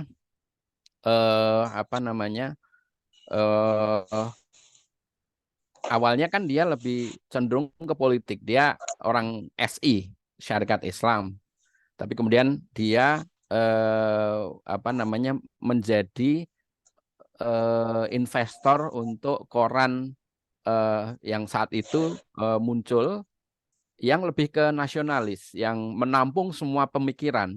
Jadi mulai dari nasionalis, Bung Karno, Bung Hatta, terus kemudian termasuk juga MH Tamrin dan sebagainya, termasuk yang dari Islam itu Cokro Aminoto dan yang lain, semua ditampung ke situ. Dan dengan gaji yang cukup besar saat itu, yang sama dengan koran-koran punya Belanda gitu. Ini dibuatkan tahun 30-an ya.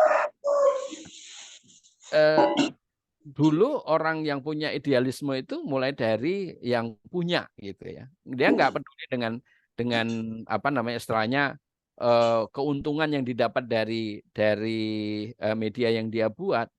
Tapi dia untuk menyokong para aktivis kemerdekaan itu dia bayarin dengan harga honor yang besar waktu itu.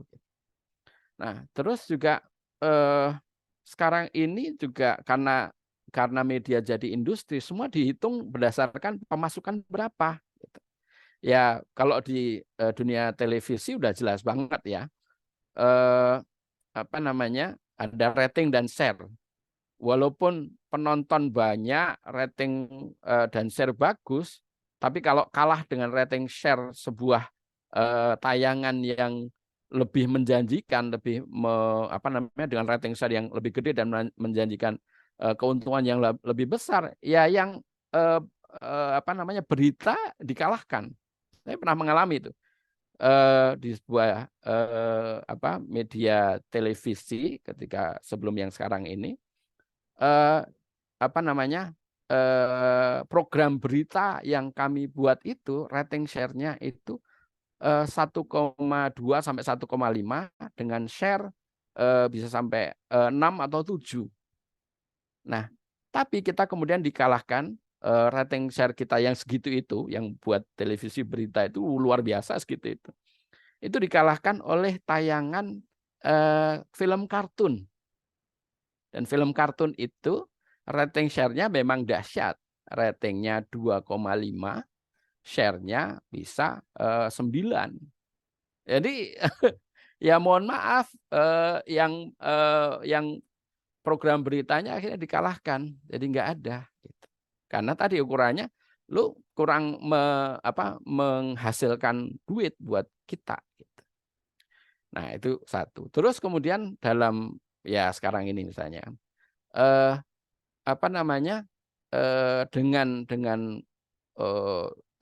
sekarang ini kan musim pemilu, musim kenduri politik ya. Semua orang pengen dapat jatah atau dapat kecipratan uang kenduri itu. Ya, itulah yang karena 5 tahun sekali duitnya gede, bisa dimonetize dengan besar sehingga semua media itu berebut untuk dapat itu. Nah, kalau kita masih berani bilang bahwa ya kita harus tetap punya standar dong, jangan terus kemudian kalau kita lagi dapat misalnya iklan dari A, ya jangan terus-terusan terus dalam body berita itu A semua, ya jangan, itu udah. Kalau memang mau beriklan, memang blocking time saja diambil, dibeli gitu, jangan di program beritanya. Tapi ada juga kan yang seperti tadi dicontohkan Hari tadi, ya udah mulai dari pembukaan peresmian kantor kantor partai sampai acara-acara yang remeh-temeh pun juga ditampilkan dalam tubuh berita. Karena yang di berita itu kan selama ini dianggap bahwa itu forum yang netral sehingga orang mau nonton. Sementara kalau iklan kan iklan males gitu, skip. Nah di sisi yang lain soal profesionalitas awak media itu juga perlu dikembangkan, kita balik ke hitoh gitu. Saya kadang-kadang sedih juga ngelihat media sekarang ya, mohon maaf ini dari kawan-kawan di online, namanya sih masih sebagai media berita, tapi bikin 5W1H itu aja ya kita bisa ngeliat ini gimana ini, kapan terjadinya, di mana, itu disembunyikan di bawah atau bahkan kadang-kadang nggak ada gitu.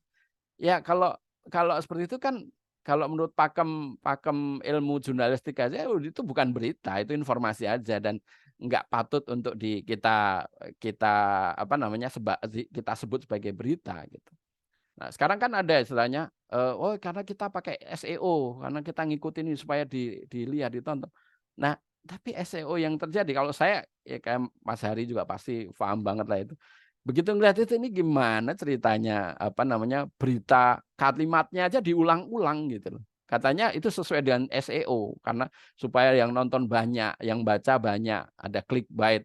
Ada misalnya judul sampai kayak kayak kita baca dulu lampu merah gitu loh. Kita baca judulnya udah selesai gitu loh. Padahal kan kita diajarin bikin judul itu makin singkat makin bagus karena punya dampak yang membuat orang pengen tahu, pengen apa sih yang tadi. Misalnya dulu waktu 911 Tempo dulu saya bikin di koran Tempo, saya bikin Amerika diserang. Udah dua suku kata, bahkan kalau saya posting di Facebook itu kan sering saya bikin tulisan, saya punya sekarang saya pengen bikin cuma satu kata saja tapi membuat orang tertarik. Semacam itu. Nah, yang sekarang terjadi, ya ampun dah kalau kita ngeliat ini. Nah, tapi nggak hanya di media online, di media televisi juga gitu. Kita lihat nih, kan ada pakem bikin berita televisi itu jangan pernah mengulang-ulang gambar. Jangan pernah kita bolak-balik gambar itu bosen, itu sebel gitu kan. Ya akhirnya nggak ditonton, nggak menarik, apalagi banyak di blur, banyak nggak boleh ini, nggak boleh itu, gambarnya cuma istilahnya gambar komando yang nggak menarik. Nah, itulah yang salah satunya membuat media televisi atau media cetak juga lama-lama orang nggak minat untuk ngelihat. Kenapa? Salah satunya kenapa media sosial jadi ramai, karena mereka dengan melihat itu apa yang dia mau bisa muncul di situ. Misalnya gini, kalau di televisi misalnya kan menayangkan debat presiden itu kan, harus ngikutin pakemnya KPU kan, nggak boleh dipotong-potong, nggak boleh di ini gitu kan. Ya udah. Sementara kalau media sosial dengan gampang dia potong dan kemudian dari potongan itu membentuk maksud sendiri gitu misalnya, termasuk positif maupun negatif. Positif misalnya untuk menonjolkan salah satu kontestan, yang negatif ya jadi caci maki, ini goblok, ini bla bla bla segala macam juga bisa gitu. Nah, ini yang kemudian bagi awak media pun juga harus meningkatkan profesionalitasnya, termasuk bagaimana dia bisa bikin berita yang benar, berita yang bagus, dan berita yang menarik. Kalau bahkan dia ikut-ikutan jadi tukang menyebarkan informasi yang tidak benar, ya nggak benar juga. Nah, itu dialami sebenarnya kan oleh media yang dulu melakukan itu dan kemudian sekarang mulai agak sadar lah gitu. Ya udah nggak main seperti itu juga terjadi. Begitu kalau dari saya, Mas Subhan. Monggo Mas Haryanto. Ya lanjut Mas Hari, melengkapi yang sudah disampaikan dari Mas. Terima kasih Mas Subhan. Jadi terkait dengan soal netralitas lembaga ya, saya kira tentu saja kalau kita bicara normatif, kita tahu bahwa tidak boleh ya untuk atau gini, yang saya ingin katakan adalah jurnalis itu harus independen. Independen ini tapi menurut saya tidak sama dengan tidak berpihak. Dia boleh berpihak, tetapi berpihaknya itu adalah pada nilai-nilai, bukan pada institusi, bukan pada orang perorangan seperti itu. Ya, jadi misalnya ada media yang misalnya menggaungkan dia tuh anti korupsi, nah, itu kan jelas kan ada keberpihakan ya. Keberpihakannya adalah soal anti korupsi. Jadi terkait dengan masalah masalah anti korupsi ini, dia akan punya sikap yang sangat jelas gitu ya, anti pada koruptor dan lain-lain seperti itu. Kemudian saya juga sepakat ya tadi dengan yang banyak dikatakan oleh Mas Hannibal itu terkait dengan soal katakanlah mungkin kualitas dari media itu sendiri. Saya terus terang agak sedih juga melihat kualitas teman-teman ini kok banyak yang menurun ya. Itu mungkin kalau masih ada misalnya media cetak atau mungkin juga sekarang media online ataupun juga televisi gitu ya. Kenapa ya banyak hal yang basic-basic itu tidak selesai gitu ya. Tadi misalnya kelengkapan berita, kejelasan berita, ya 5W1H seperti itu aja nggak selesai begitu. Nah terus kemudian gimana mau menginformasikan publik untuk hal-hal yang lebih krusial sifatnya. Jadi saya kira memang kita mungkin perlu berpikir sama-sama. Jangan-jangan memang kita ini saat ini mungkin perlu kembali ke dasar ya, dalam arti belajar lagi hal-hal yang basic untuk meningkatkan profesionalitas. Kita tahu bahwa memang dalam situasi sekarang era digital ini ada SEO, ada kemudian kita juga harus berbicara bagaimana ini bisa mudah ditemukan ya dan lain-lain seperti itu, mencari audiens yang banyak dan lain-lain seperti itu. Tapi saya kira paling dasar kelengkapan berita itu penting tetap untuk disampaikan gitu ya. Walaupun ini adalah satu berita yang mungkin terus berjalan ya, follow up news itu akan dilakukan seperti itu, tetapi bagaimanapun juga publik kan juga perlu tahu ya perkara yang sesungguhnya gitu. Sering sekali saya suka melihat di media-media saat ini kita menemukan satu berita tertentu tapi kemudian tidak lengkap ya, misalnya konteks beritanya itu seperti apa, kenapa ini terjadi dan lain-lain seperti itu. Nah tapi saya juga ingin mengingatkan bahwa jangan lupa pada hari ini media online dan lain-lain seperti itu juga berhadapan dengan media sosial ya. Media sosial ini adalah media yang lebih dikonsumsi oleh publik kita pada saat sekarang, dan juga media-media sosial kita, media-media online kita pun juga banyak yang menggunakan media sosial untuk perluasan distribusinya seperti itu. Jadi kadang-kadang di sini publik seringkali tidak bisa membedakan apakah itu datang dari satu media online ataukah ini datang dari media sosial. Kadang-kadang itu dianggap sama ya, padahal kita tahu dua hal berbeda. Media online atau yang menyebut dirinya sebagai perusahaan media itu kan terikat dengan kode etik ya. Nah, sementara itu misalnya kalau kita menggunakan media sosial, sejauh ini belum ada kode etiknya. Mungkin beberapa orang ingin mengikatkan diri dengan kode etik jurnalistik, bagus-bagus saja gitu ya, tapi berapa banyak yang melakukan hal tersebut gitu ya. Jadi kalau berita yang belum terverifikasi kemudian sudah disebarluaskan gitu ya, berita yang ditulis 5 tahun lalu kemudian sekarang diedarkan kembali sehingga seolah-olah orang merasa bahwa ini adalah sesuatu yang muncul baru belakangan ini begitu ya. Nah hal semacam ini saya kira juga menjadi tantangan.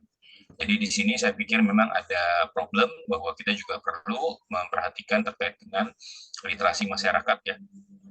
Literasi dalam hal mengkonsumsi berita-berita seperti ini, apakah kita kemudian bisa dengan cermat ya menangkap berita tersebut, seberapa kebenarannya, apakah sudah dicek faktanya dan lain-lain seperti itu. Nah saya kira hal-hal semacam ini yang perlu diperhatikan, apalagi di dalam pemilu seperti sekarang. Kita juga perlu cukup waspada untuk melihat misalnya mana yang merupakan fakta dan mana yang merupakan kemasan-kemasan tertentu gitu ya, yang disebarkan mungkin lewat media sosial dan lain-lain. Saya kira itu dulu Mas Wan. Terima kasih. Terima kasih Mas Hari. Saya sampaikan ada 2 pertanyaan yang disampaikan oleh audiens di sini melalui meeting chat. Pertama saya sampaikan Mas Hidayatul Rahman. Media apapun platformnya kan ada kode jurnalistik. Bagaimana formulasi etika dan aturan pembuat dan penyebar konten di media sosial? Apakah ada upaya untuk mendorong kebijakan yang membuat rambu-rambu tersebut?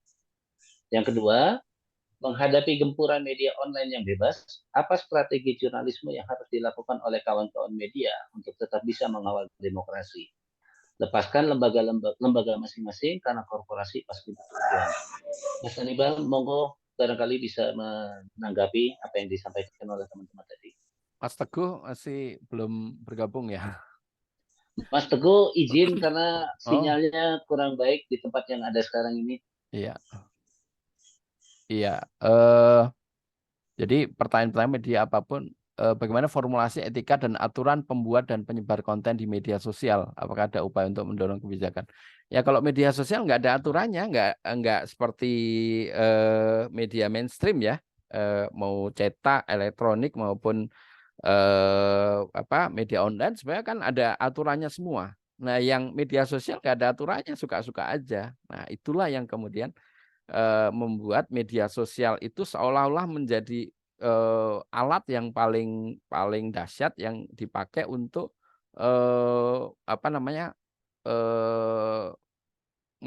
mempengaruhi masyarakat, mengubah opini, bahkan juga memutarbalikkan fakta kayak gitu. Yang saya sampaikan, mungkin Mas Subhan pernah membaca tulisan saya yang ada kasus yang menarik yang yang menyebar ke media sosial ketika saya sebutkan ininya aja. Ada 2 orang kakak beradik datang ke sebuah acara pemerintah ya di KPU gitulah. Itu muncul di media sosial itu kan dia mau salaman sama seorang ibu-ibu yang ya kita kenal semua sebenarnya gitu kan. Tapi ibu itu tidak menanggapi si anak kecil itu yang mau salaman gitu loh. Mau salaman cuma diliatin, dicuekin gitu dan tampangnya kayak agak bingung si ibu ini. Nah, terus kemudian sampai si anak itu ndeprok duduk di bawah di lantai sambil ke ibunya, terus kemudian eh baru kembali ke kursi dia gitu.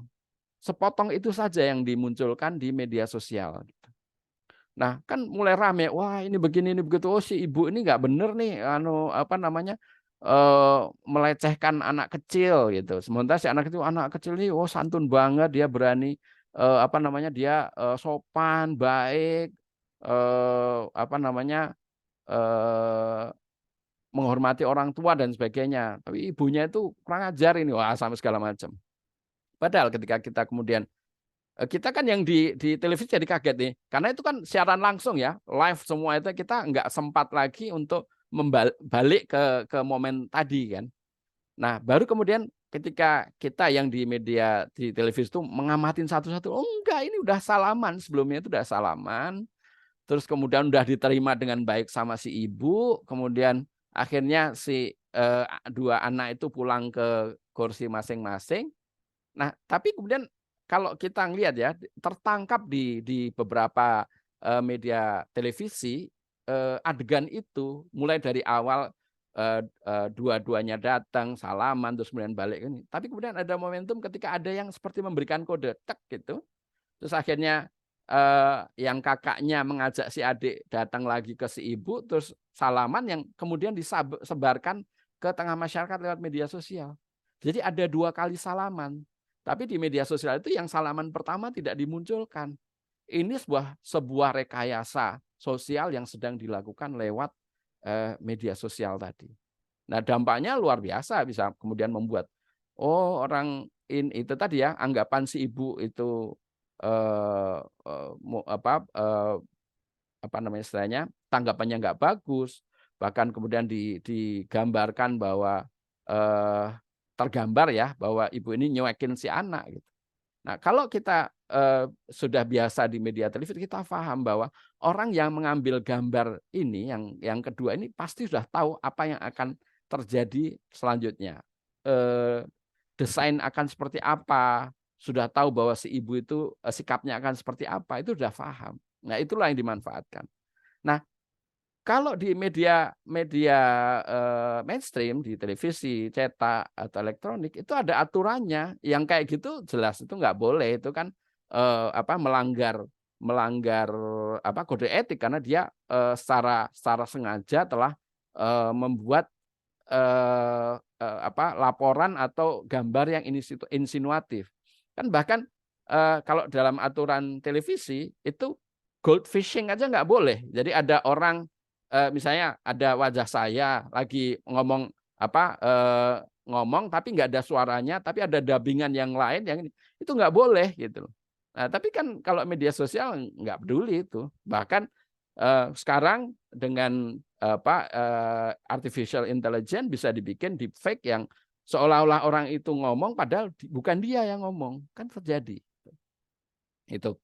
Nah, untuk mendorong kebijakan ya inilah tantangan media. Di satu sisi gara-gara itu kan juga media mainstream kan kalau nggak bagus ya nggak laku gitu, nggak bisa menjelaskan apa yang terjadi ya nggak ditonton.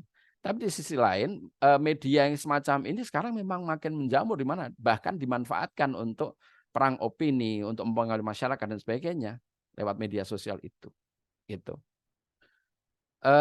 Untuk pertanyaan kedua, menghadapi gempuran media online yang bebas, apa strategi jurnalistik yang harus dilakukan oleh kawan-kawan media untuk bisa mengawal demokrasi? Ya harus dengan profesional tadi.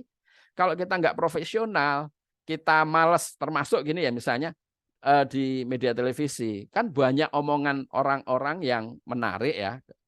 Kalau di ini ada perbedaan antara media cetak dengan elektronik yang TV misalnya. Kalau di media cetak kan kita melihat itu seluruh omongan si orang itu dan kita gambarkan dalam tulisan kita gitu. Kita munculkan termasuk juga di situ ada pro dan kontranya misalnya atau ada penjelasan kita atau rekonstruksi peristiwa. Tapi kalau di TV kalau nggak ada gambar yang lain ya nggak bisa. Atau yang repotnya lagi di TV itu kan cuma paling berita untuk buletin itu kan cuma 1,5 menit ya. Paling itu udah mewah, udah panjang. Paling kadang-kadang cuma 1 menit, bahkan cuma 45 detik gitu. Itu udah berita. Nah, quotation yang dipilih akhirnya yang sederhana-sederhana aja, yang pendek, yang nggak usah penjelasan yang panjang. Nah, yang penting juga kemudian adalah apakah bisa si wartawan ini merangkum isu itu dengan baik di tayangan yang hanya setengah jam setengah menit atau paling 1 menit itu. Saya yang tadinya dari media cetak, dari Forum, dari Tempo yang dulunya saya banyak pegang laporan utama, terus kemudian di TV, yo kaget-kaget juga gitu kan. Biasanya kita nulis untuk 10 halaman laporan utama, kok cuma disuruh bikin berita yang cuma 5 alinea. Kita juga kukur-kukur juga, gimana bisa kayak gini. Nah, baru kemudian kita agak saya puas gitu kalau kita bikin program yang setengah jam, baru yang kita bikin, kita investigasi itu bisa nendang gitu. Tapi kalau untuk berita buletin yang cuma pendek-pendek itu ya pasti kita yang pernah di majalah ya cuma nyengir doang, ngapain kayak gini udah dimunculkan. Kecuali kalau itu tayangan yang memang gambarnya kuat, sesuatu yang menarik, baru itu kita bisa. Gitu Mas kalau dari saya. Atur Mas Hannibal. Nah ini sebelum ke Mas Hari saya jadi mau nambahin satu terkait juga dengan paparan Mas Hari di bagian awal. Artinya kalau dengan adanya media sosial dan kontrol masyarakat juga yang lumayan kuat, kita juga nggak perlu khawatir juga dengan munculnya media-media partisan ya Mas. Karena secara sejarah media itu nggak akan aktif, nggak bakal bertahan lama. Coba yang jadi pertanyaannya Mas, dengan ketidakprofesionalan media dan juga media-media partisan, itu kan sedikit banyaknya juga mempengaruhi dinamika di media sosial Mas. Hiruk pikuk, tanya jawab, serang menyerang, caci maki, hina mina segala macam tuh mulai ramai juga. Nah kira-kira gimana Mas seperti itu? Apa benar kita nggak perlu resah terhadap kehadiran media partisan atau media-media yang mampu dikooptasi oleh kekuatan politik tertentu? Moga Mas Ari. Terima kasih Mas Upan. Menarik sekali nih pertanyaan-pertanyaannya ya. Saya mulai dari yang belakang dulu ya, Mas Upan tadi sampaikan. Begini, media partisan, walaupun memang dalam situasi yang sama kita juga punya media sosial di mana orang, kalau boleh dibilang, semua dari kita ini kan adalah media.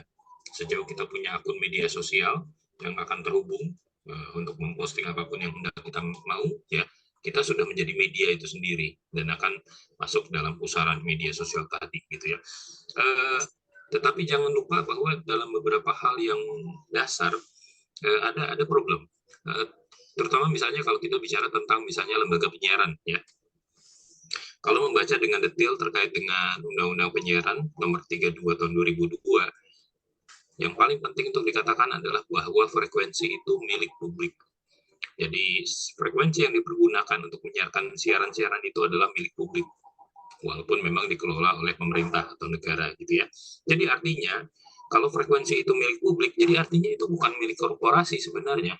Dia hanya dipinjamkan oleh negara untuk dipakai oleh korporasi dalam jangka waktu misalnya 10 tahun, 20 tahun, dan lain-lain. Nah, tetapi ketika misalnya pengelola tadi sudah tidak kuat untuk mengelola, dia harus mengembalikan dulu kepada negara, gitu ya. Nah, dalam arti itu, kalau ini adalah suatu yang milik publik, ya tentu saja lalu kemudian kontennya ya jangan kemudian mengkhianati publik, gitu ya, dengan hanya memberikan preferensi kepada kelompok mereka sendiri, misalnya satu partai tertentu saja, begitu ya, dan ini pasti saja sudah mengelabui publik, begitu. Nah, ini yang saya kira penting untuk ditekankan, bahwa walaupun memang ada media-media sosial, tetapi pada dasarnya lembaga penyiaran itu adalah menggunakan frekuensi milik publik yang memang sifatnya terbatas dan dikelola oleh negara. Dan dalam arti ini memang sikap independen, sikap independen tadi yang penting untuk disampaikan, ya. Sehingga lalu kemudian kenapa penting untuk menekankan kode etik jurnalistik, kalau di dunia penyiaran ada ketiga SPS dan lain-lain seperti itu. Nah, itu juga penting untuk ditekankan, gitu ya. Kemudian tadi terkait dengan dua pertanyaan yang Mas Supan bacakan, saya sebenarnya sependapat sepenuhnya dengan Mas Hannibal. Jadi kelihatannya saya nggak ada tambahan yang lain, karena semua jawabannya sama, bahwa terkait dengan ini ujungnya adalah profesionalitas dari jurnalis itu sendiri. Kemudian juga kalau memang sudah ada kode etik, ya bagaimana mengawasi jalannya kode etik itu. Memang sejauh ini tidak pernah ada media yang tanda kutip dihukum, ya,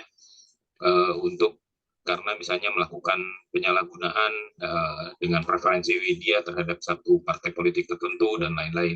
Nah, saya kira mungkin perlu dipikirkan bagaimana caranya, tanda kutip menghukum atau mungkin menegur secara keras media-media yang misalnya terbawa atau menggunakan medianya untuk kepentingan partai politik tertentu.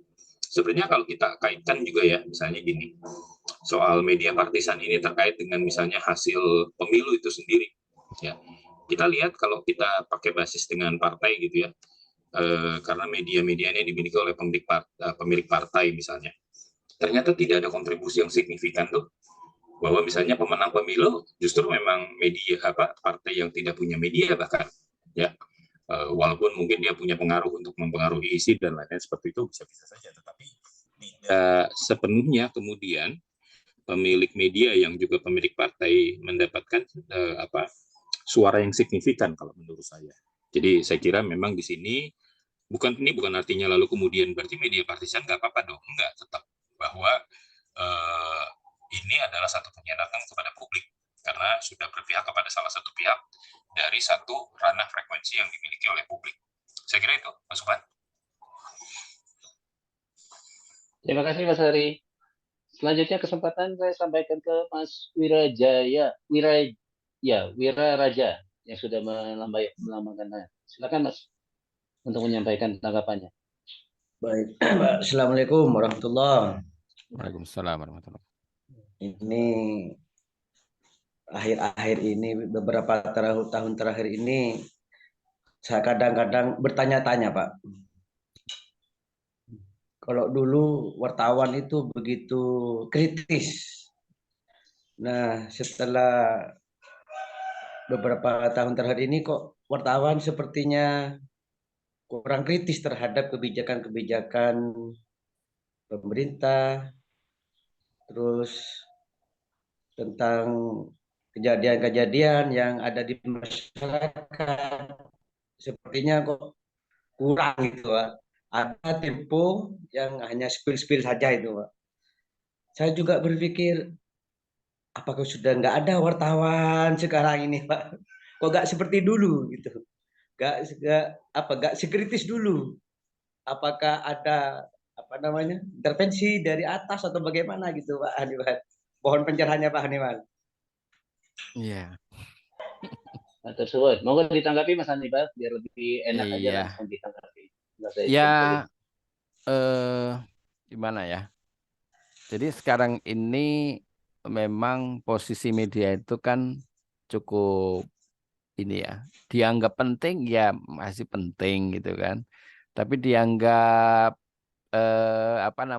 ngerecokin kepentingan politik ya bisa aja gitu kan. Sehingga kalau dianggap sudah mulai ngerecokin ya bukan hal yang aneh kalau tiba-tiba ya ada doxing lah atau katakanlah ada tekanan yang terjadi di wartawannya sendiri maupun juga medianya itu yang terjadi gitu. Sehingga eh, akhirnya self censorship sendiri terjadi di media-media gitu. Coba bayangkan misalnya sebuah media yang itu tadinya mendukung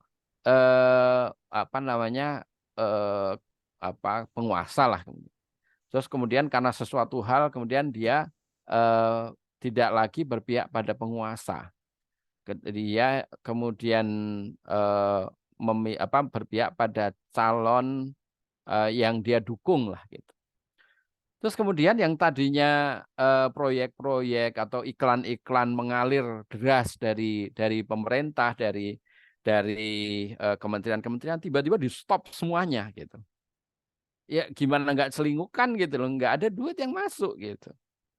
Nah masih untung kalau modelnya yang saya contohkan di pemandangan dulu, yang punya zaman dulu itu konglomerat nomor 5 di Indonesia. Sejak zaman Hindia Belanda ya, masih santai aja dia keluarin duit setiap hari. Bahkan orang ini Haji One ini kan dulu yang termasuk membiayai delegasi Indonesia yang berangkat ke KMB, konferensi meja bundar itu. Kalau kontribusi si pemilik koran pemandangan itu kalau bukan dia yang banyak membantu ya mungkin nggak jadi berangkat. Nah, sekarang pemilik media itu masih banyak yang misalnya itu tadi karena sistemnya kan sister company gitu lah. Yang ditekan akhirnya nggak hanya si kantor medianya, tapi juga bisnis-bisnis yang lain juga diganggu gitu. Nah, itulah yang kemudian membuat yang terjadi censorship sering terjadi. Nggak boleh begini, nggak boleh begitu, nggak boleh nyinggung misalnya kenceng-kenceng soal Mahkamah Konstitusi, nggak boleh nyinggung soal istilah sekarang kan blimbing sayur, nggak boleh gitu loh. Jadi gimana bisa lebih tegas tentang itu, walaupun juga kita tahu kok sebagai orang media juga kita nggak bisa sembarangan mencaci maki orang tanpa cover both side kan juga nggak mungkin gitu. Pasti kita akan melakukan cover both side. Nah, cuma dengan pilihan kata yang kan gini, kita kan diajarin di media itu pilihan kata itu kan akhirnya akan membentuk persepsi, dan persepsi itulah yang kita kemudian misalnya membuat Tempo kan kemudian disegani kan karena pilihan katanya tajam, menarik, kaya gitu kan. Dibandingkan misalnya mohon maaf media online yang kata-katanya itu nggak ada suatu hal yang istimewa, gitu-gitu aja gitu kan, ya pasti ya ini biasa aja. Tapi kalau misalnya di opini editorialnya Tempo yang menohok banget dengan pengkhianat demokrasi itu kan luar biasa gitu kan. Nah, yang di media-media kan nggak ada yang pakai itu, bahkan mungkin sampai ke pemilihan kata itu kan nggak sampai ke situ. Nah, terus persoalan yang lain adalah soal jurnalisnya sendiri gitu loh. Jurnalis sekarang ya mohon maaf sekali itu. Adik-adik kita juga perlu mengajarin, mungkin dari kita juga ngajarin adik-adik kita dengan untuk menjadi jurnalis yang benar gitu loh. Kalau zaman dulu, zaman saya sama Mas Haryanto dulu, kita itu kan digembleng itu luar biasa sama senior-senior kita. Kita bikin laporan, cuma dilihat itu, terus udah gitu kan. Kita tanya ke redaktur saya misalnya dulu, Kang Budi Kusumah gitu kan. Saya udah wawancara, udah nunggu 2 hari berturut-turut, kemudian saya sodorkan hasil laporan saya wawancara sama siapa saya lupa itu, tokoh lah gitu. Terus saya lihat kok dipakai yang mana gitu kan. Kang Budi itu cuma bilang, udah kau pakai yang mana Bang? Itu titik sama koma gitu. Kita kan shock gitu. Tapi itu yang kemudian membuat kita sadar bahwa oh ya, berarti laporanku masih kurang bagus. Kita harus dalam lagi, kita harus ini. Nah, sekarang ini kan ada yang bilang bahwa Gen Z itu udah susah diatur. Kalau kita terlalu keras nekennya, dia akan marah, akan ini mutung dan sebagainya. Terus yang kayak gitu apa kita kemudian kita tolerir? Ya enggak. Kalau kita tolerir ya bablas, nggak akan menghasilkan wartawan yang bagus. Saya itu dulu ketika masih di media Tempo lah, terutama di forum Tempo, saya itu orang yang nggak percaya dengan reporter, mohon maaf. Jadi semua yang saya liput itu ya untuk kekayaan pemikiran saya sendiri, apa yang saya pahami, dan kemudian ketika saya nulis ya udah tinggal mengeluarkan apa yang di otak saya. Nah, tapi ketika kemudian saya pindah ke televisi kan nggak mungkin sendirian, saya bawa kamera, saya bawa mic, saya jalan sendiri, itu nggak mungkin. Akhirnya saya mengajari anak-anak reporter saya di Antv dulu untuk memahami persoalan. Saya kasih briefing, ini begini loh ceritanya begini, kamu nanti tanya ini, nah, semua detail gitu kan. Nah, awalnya sih ya ngapain sih ribet amat, tapi saya yakinkan mereka bahwa mereka bisa melakukan itu, bisa melakukan trik itu. Maksudnya trik itu adalah bagaimana caranya bisa ngomong ke narasumber, cuma kita sendiri yang dapat, sumber yang lain media lain nggak dapat, itu kita ajarkan juga. Kalau di media cetak, di Tempo, di forum dulu kan kita biasa nempel ke narasumber, kita bisik-bisik ke telinganya, Pak ini gimana gini. Nah, dia ngomongnya cuma ke kita saja gitu. Yang lain nggak dapat.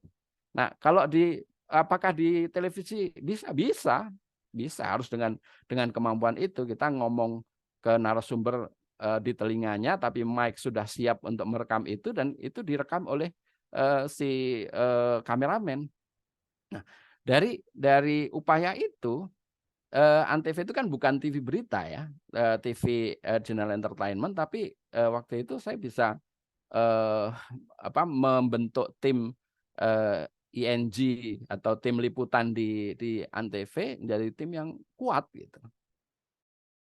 Yang setiap hari bisa bikin laporan utama, selalu ada dua tema yang kita buat dan sebagainya. Jadi bagaimanapun juga yang senior itu juga bertanggung jawab untuk mendidik adik-adiknya. Kalau nggak dididik ya jadinya ya wala alam bisawab gitu. Begitu Mas kalau menurut saya.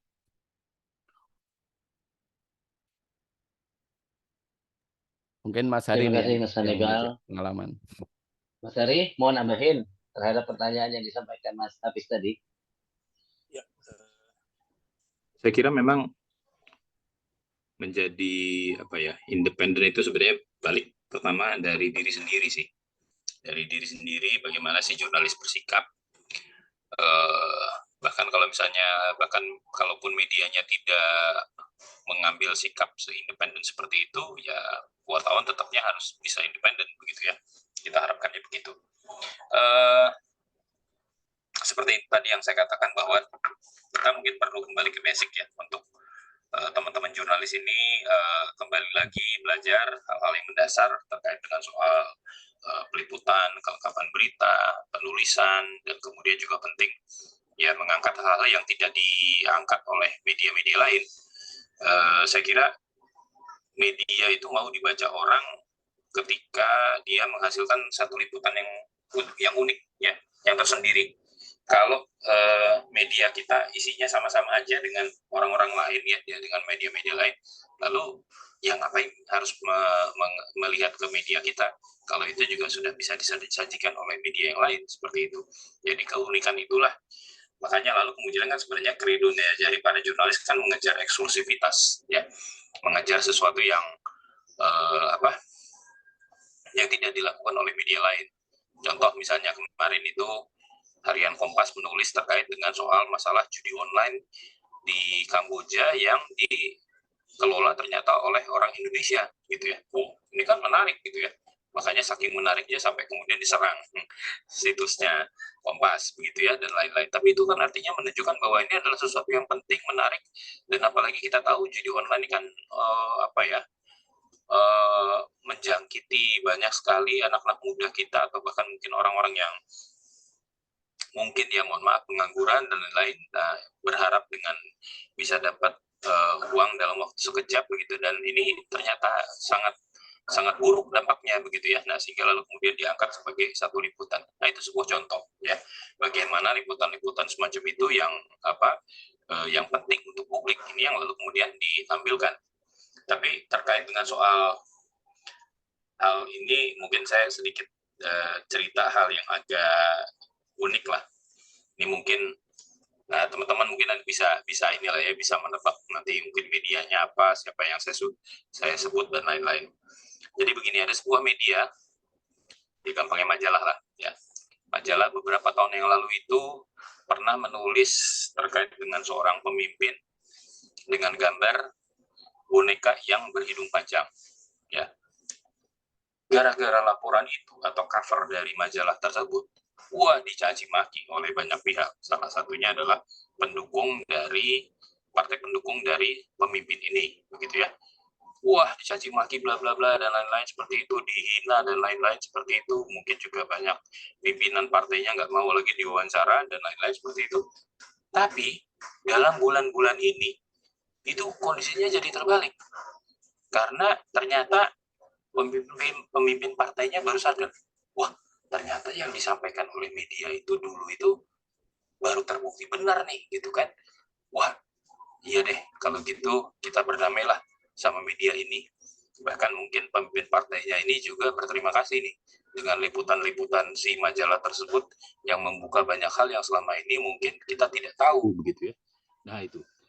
Jadi kemudian akhirnya sempat muncul ada satu semacam instruksi dari pimpinan partai tersebut mengatakan, oke, sekarang kepala-kepala daerah dari partai ini silahkan beriklan di media tersebut, silahkan, dan lain-lain seperti itu. Jadi dalam arti ini saya kira kekonsistenan dari media dalam membuat liputannya, ketika dia memang melakukan itu dengan pengecekan yang sungguh-sungguh, dia melakukan pendalaman terhadap satu hal, pada akhirnya kebenaran itu akan muncul ya. Dan dari situlah lalu kemudian walaupun mungkin baru disadarinya atau baru ketahuannya sekian tahun kemudian ya dan lain-lain seperti itu, tetapi saya kira ya apa yang dilakukan oleh majalah tadi itu salah satu contoh bagaimana nilai dari sebuah jurnalistik kadang-kadang mungkin nggak langsung akan kelihatan sekarang, tetapi setelah dirunut lagi ternyata benar ternyata nih permasalahan yang waktu itu pernah diangkat itu ternyata tidak salah begitu ya. Nah, bahwa kenapa pemimpin ini kelihatan jadi boneka berhidung panjang itu kan, itu silahkan digali lagi lebih jauh gitu ya, kenapa itu bisa terjadi dan lain-lain gitu ya. Tapi yang saya ingin katakan adalah bahwa karya jurnalistik yang baik yaitu kadang-kadang mungkin mengubahnya tidak dalam waktu yang dekat, tetapi mungkin membutuhkan waktu yang panjang. Tapi itulah nilai dari jurnalistik. Bagaimanapun juga nilai jurnalistik yang baik atau karya jurnalistik yang baik yang kemudian memang bisa mengubah keadaan, mungkin memperbaiki keadaan gitu ya, dan lain-lain. Kira-kira itu, Mas Sufan. Mas Hannibal, makasih Mas Ari. senyum-senyum nih. Teman-teman saya masih kasih satu kesempatan nih. Satu orang penanya atau penanggap barangkali kalau memang masih ada. Kalau tidak ada, bisa kita cukupkan. Makanya saya coba masih beri kesempatan dulu, teman-teman. Kalau nggak ada, oke. Kita cukupkan diskusi pada pagi hari ini yang kita mulai tadi pukul 9:07 tentang profesionalisme media di pusaran kampanye. Saya ucapkan terima kasih kepada para pembicara yang luar biasa menyampaikan informasi dan juga berbagi ilmu kepada kita, kepada Mas Hannibal Wijayanta dan juga Mas Haryanto yang tadi juga sempat bergabung dengan kita, Mas Teguh Santosa. Kita doakan mudah-mudahan tetap sehat, tetap bisa menghasilkan karya-karya luar biasa bagi masyarakat. Saya atas nama penyelenggara mohon maaf apabila dalam penyampaian webinar ini terdapat kekurangan atau kesalahan. Mudah-mudahan dalam pertemuan yang berikutnya kita bisa selenggarakan lagi dengan tema-tema yang baik. Wabillahi taufiq, saya ucapkan terima kasih juga kepada para hadirin yang sudah menyediakan waktu berkenan mengikuti acara dari awal hingga akhir. Mudah-mudahan apa yang disampaikan para narasumber bermanfaat buat kita semua. Billahi taufiq wal hidayah. Assalamualaikum warahmatullahi wabarakatuh. Waalaikumsalam. Terima kasih Mas Subhan. Terima kasih Hannibal. teman-teman semua. Mas Hari, Subhan. Sehat selalu. Yuk, Sehat selalu. teman-teman, Om terima Hari. kasih. Sampai ketemu. Yuk, sip.